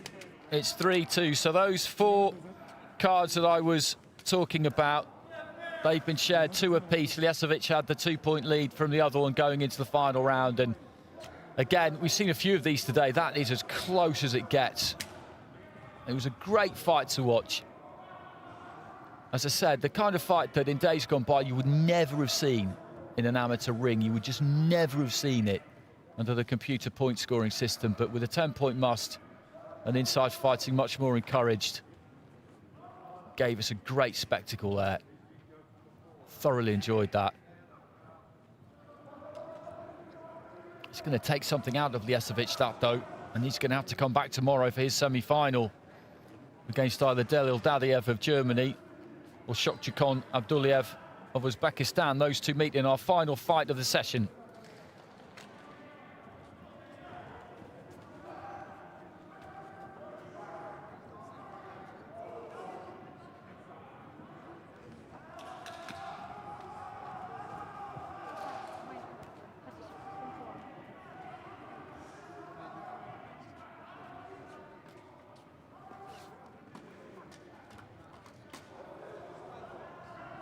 We could have shown you any kind of 30 seconds or minute worth of highlights out of the 9 minutes that we saw, and they would have been exactly identical.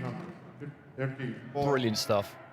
In the ring B, light heavyweight division men's, please into the red corner from Germany, Delil Dadiev. Dadiev wins against Moreno of Colombia and Vinit of India so far. Tough fight against Vinit.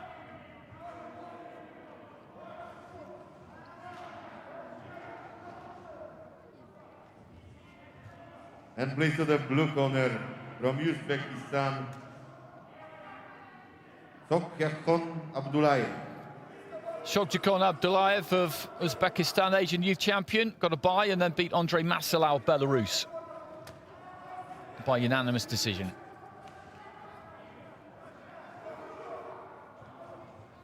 And the judges of this bout, Latvia, Taiwan, Turkey, Guatemala, and Kazakhstan, and the referee from Azerbaijan, Mr. Emil Kurbanali.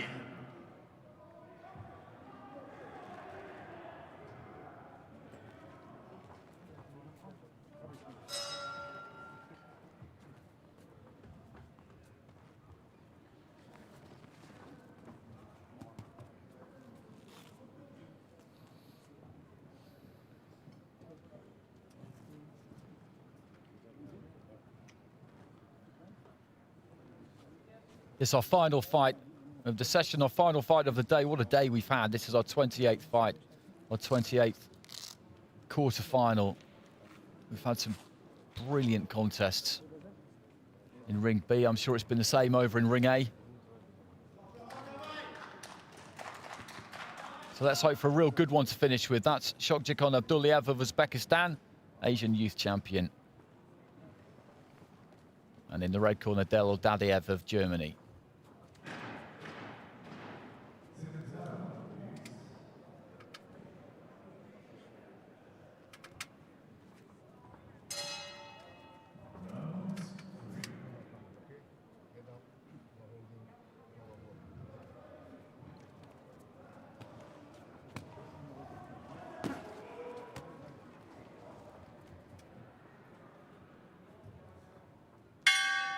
Round 1. So into the first, Dadiev in red, orthodox, boxing for Germany. Abdullayev of Uzbekistan in the blue, boxing out of the southpaw stance. You can see what a physically imposing kind of figure Abdullayev is. In sensational physical condition. Dadiev just stoops in with a nice long right hand to the body there. Dipped the knees, brought it back nice and quick.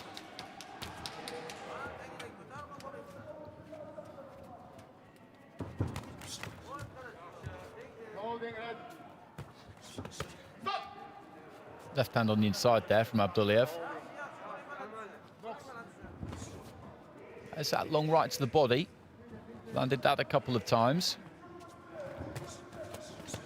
Went for the left-hand counter there, Abdullayev, but slipped over Dadiev's shoulder.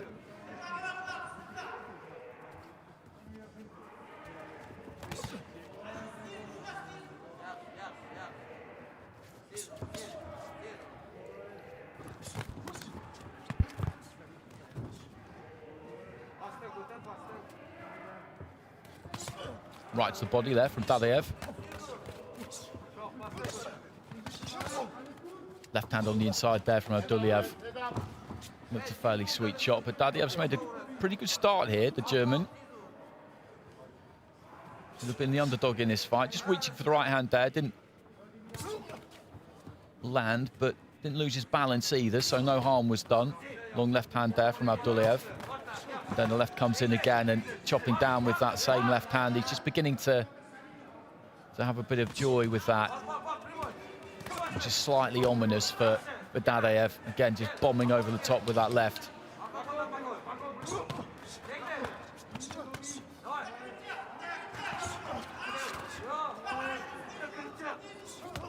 He's a real big light heavyweight, Abdullayev.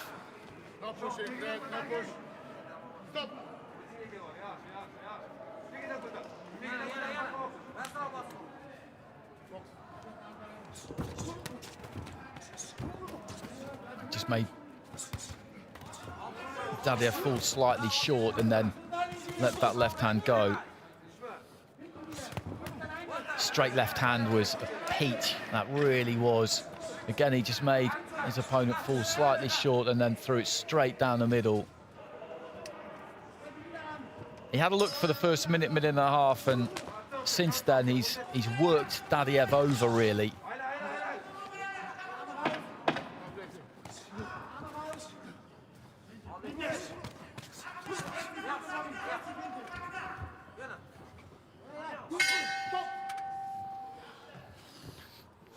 It's a good round for the blue corner.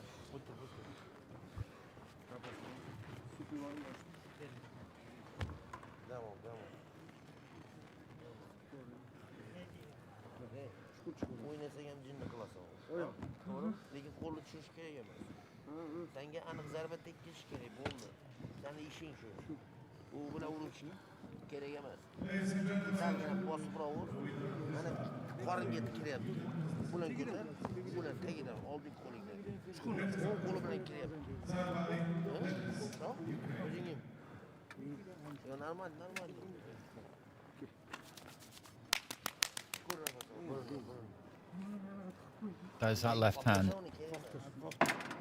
Plenty of examples of it.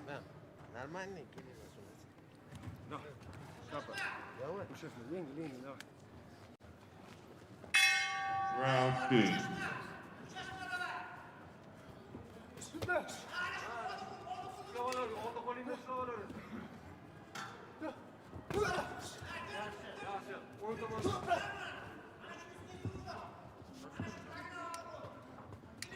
Round 2 in this quarter-final. Dadiev of Germany in the red, Abdullayev of Uzbekistan in the blue.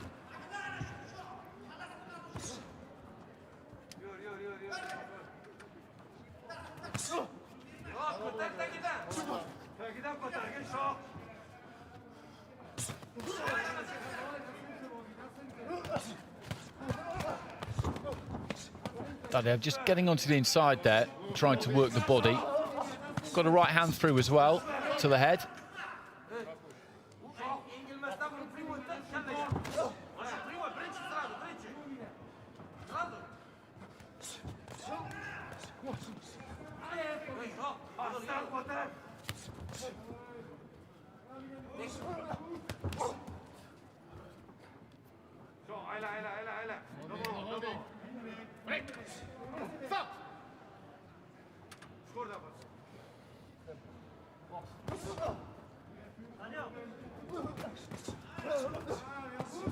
Nice right hand there from Dadiev after a long right to the body. He's had a good first half of this round.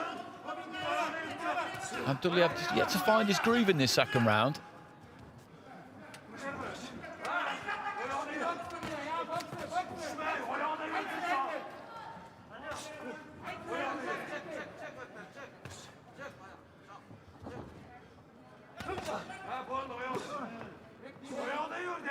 This is interesting. There's just a slightly different look about Abduliev in this second. The odd blink of an eye, and then he catches the left hand up top there as well. And Dadiev is making some real inroads here, I think. Just inside a minute remaining in round two. Bit of blood coming from the mouth there of the German, but you can see how spurred on he is by the success he's been having. A right hand caught him there, but it didn't seem to bother him overly.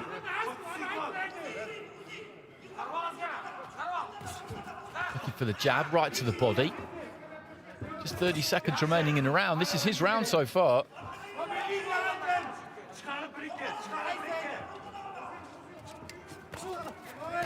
Nice sneaky right again there from the German fighter. Through the left hand, rolled away to his right, gets up tight, looks for the uppercut. Can't quite land it, but walks Abduliev back to the ropes. Abduliev just beginning to blow a bit. As I said, he is a big light heavyweight and he looks tremendous left to the body, but that's a lot of weight to carry around if you're tight at the weight, particularly. Well, bell goes at the end of the round, and interesting.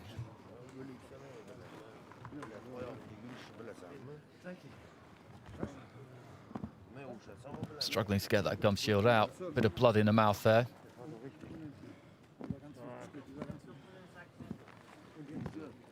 Well, 4-10-9s in favour of Dadiev, and that ties it up on 4 of the cards. It was across the board to Abduliev in that opening round. Guatemala have gone with Abduliev in that second round, which I just don't see that at all, to be honest. But that gives Abduliev a 2-point lead with that one judge. The other 4 cards are level, so very familiar scenario. We've had this a lot of times. Dadiev needs 3 of those 4 level cards to win this fight. Abduliev needs 2. So on the basis of that second round, I would give Dadiev every chance here, because Abduliev, after a dominant first round, particularly the second half of it, he looks like he's in a bit of trouble here. You see him just blinking that right eye. And I don't think there's much gas left in the tank. Short right hand there from Dadiev was a good shot. Jab lands as well. He's got to stay on him here, Dadiev, work as hard as he possibly can, because I think he's going to look for big single shots here, Abduliev. He's just got to try and be clever here, the German, make sure he doesn't get caught. And Abduliev, he's got to dig in. He's got to really dig in and show that he wants this. Good right hand on the inside there from the German, just a little straight right up to the head, and then brought it back nice and quick. Clipped Abduliev on the chin. Left hand as they pirouetted in the middle of the ring, and he's made a good start here again, Dadiev. Abduliev's just got to start working harder. Technique might go out of the window somewhat, but he's got to throw a bit more. He's getting caught. Left hand on the top of the head there. Jab to the body from Dadiev.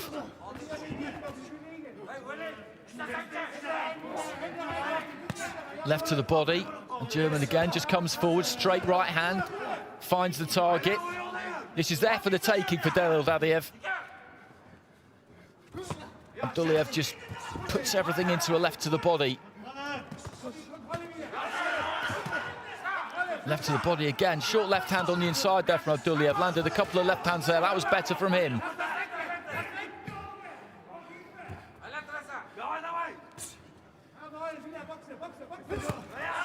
Solid left hand from Abduliev. And maybe he's just beginning to find something towards the conclusion of this fight here, because the way the first 80 seconds at least of this round has gone, I think he needs it.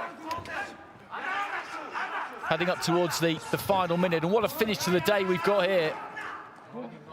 These two fights at light heavyweight have been terrific. This one has seesawed. The first round was Abduliev's by a mile. The second round was Dadiev's. I thought clearly this one, well, there's not much in it heading into the final minute. Strong left hand there from Abduliev, and then goes to the body, and he seems to have woken up a little bit here.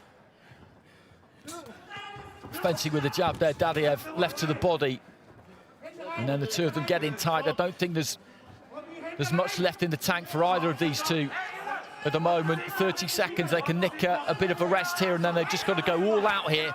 30 seconds remaining. Right to the body there from Dadiev. Abduliev just trying to fake with that lead foot. And the clock is running down, time is running out. If anybody can land anything real solid, his feet just did a funny little dance there, Abduliev. Looking for that left hand, can't quite land it. And he's out on his feet, the Uzbek, he really is. Dadiev, can he take advantage? But he can still throw that big left, Abduliev, and I don't think anything's really going to get through in this last 30 seconds. As the referee waves them together again, the bell's about to go any second now. There it goes, and well, Dadiev seems quite confident there, but I don't think there was much in that final round. I definitely think he had the better of it through probably the first half of it, but he did land some good punches, Abduliev, in the second half. He was having to summon them up from almost nowhere at times, but he did get through with some quality work. So just a reminder of the situation. 2 points ahead on one card going into the final round there, Abduliev. The other 4 cards were level, so realistically Dadiev's not going to turn around that 2018 to Abduliev, so he will need 3 of those level cards to go his way. The Uzbek will need 2. We've seen this a few times now. Ladies and gentlemen, win by points with unanimous decision. From the blue corner, Abduliev gets it by unanimous decision. He gets that final round with all 5 of the judges. Dadiev looks disappointed, and I can understand that. I can understand that. It was close, that final round. It was close. It could have gone his way. It could have gone his way, but it didn't. And there's really not much else you can say to him other than that. He'll be inconsolable. But he ran Abduliev so close there. So close. As I say, he needed 3 out of those 4 cards that were level to go his way in that final round. And he put himself in with a shout there. He definitely did. I wouldn't have been shocked if those cards had gone the other way in that final round, but no real criticism of the officials there. Great fight to finish. We've seen some really good contests throughout the course of the day. 28 fights we've had in Ring B, 28 in Ring A. It has absolutely flown by. And this was a good one to see out the day. So we will be back with the semi-finals tomorrow. I'll just leave you with the closing highlights here of that fight between Abduliev and Dadiev. So I hope you've enjoyed it, and I hope you will rejoin us again tomorrow.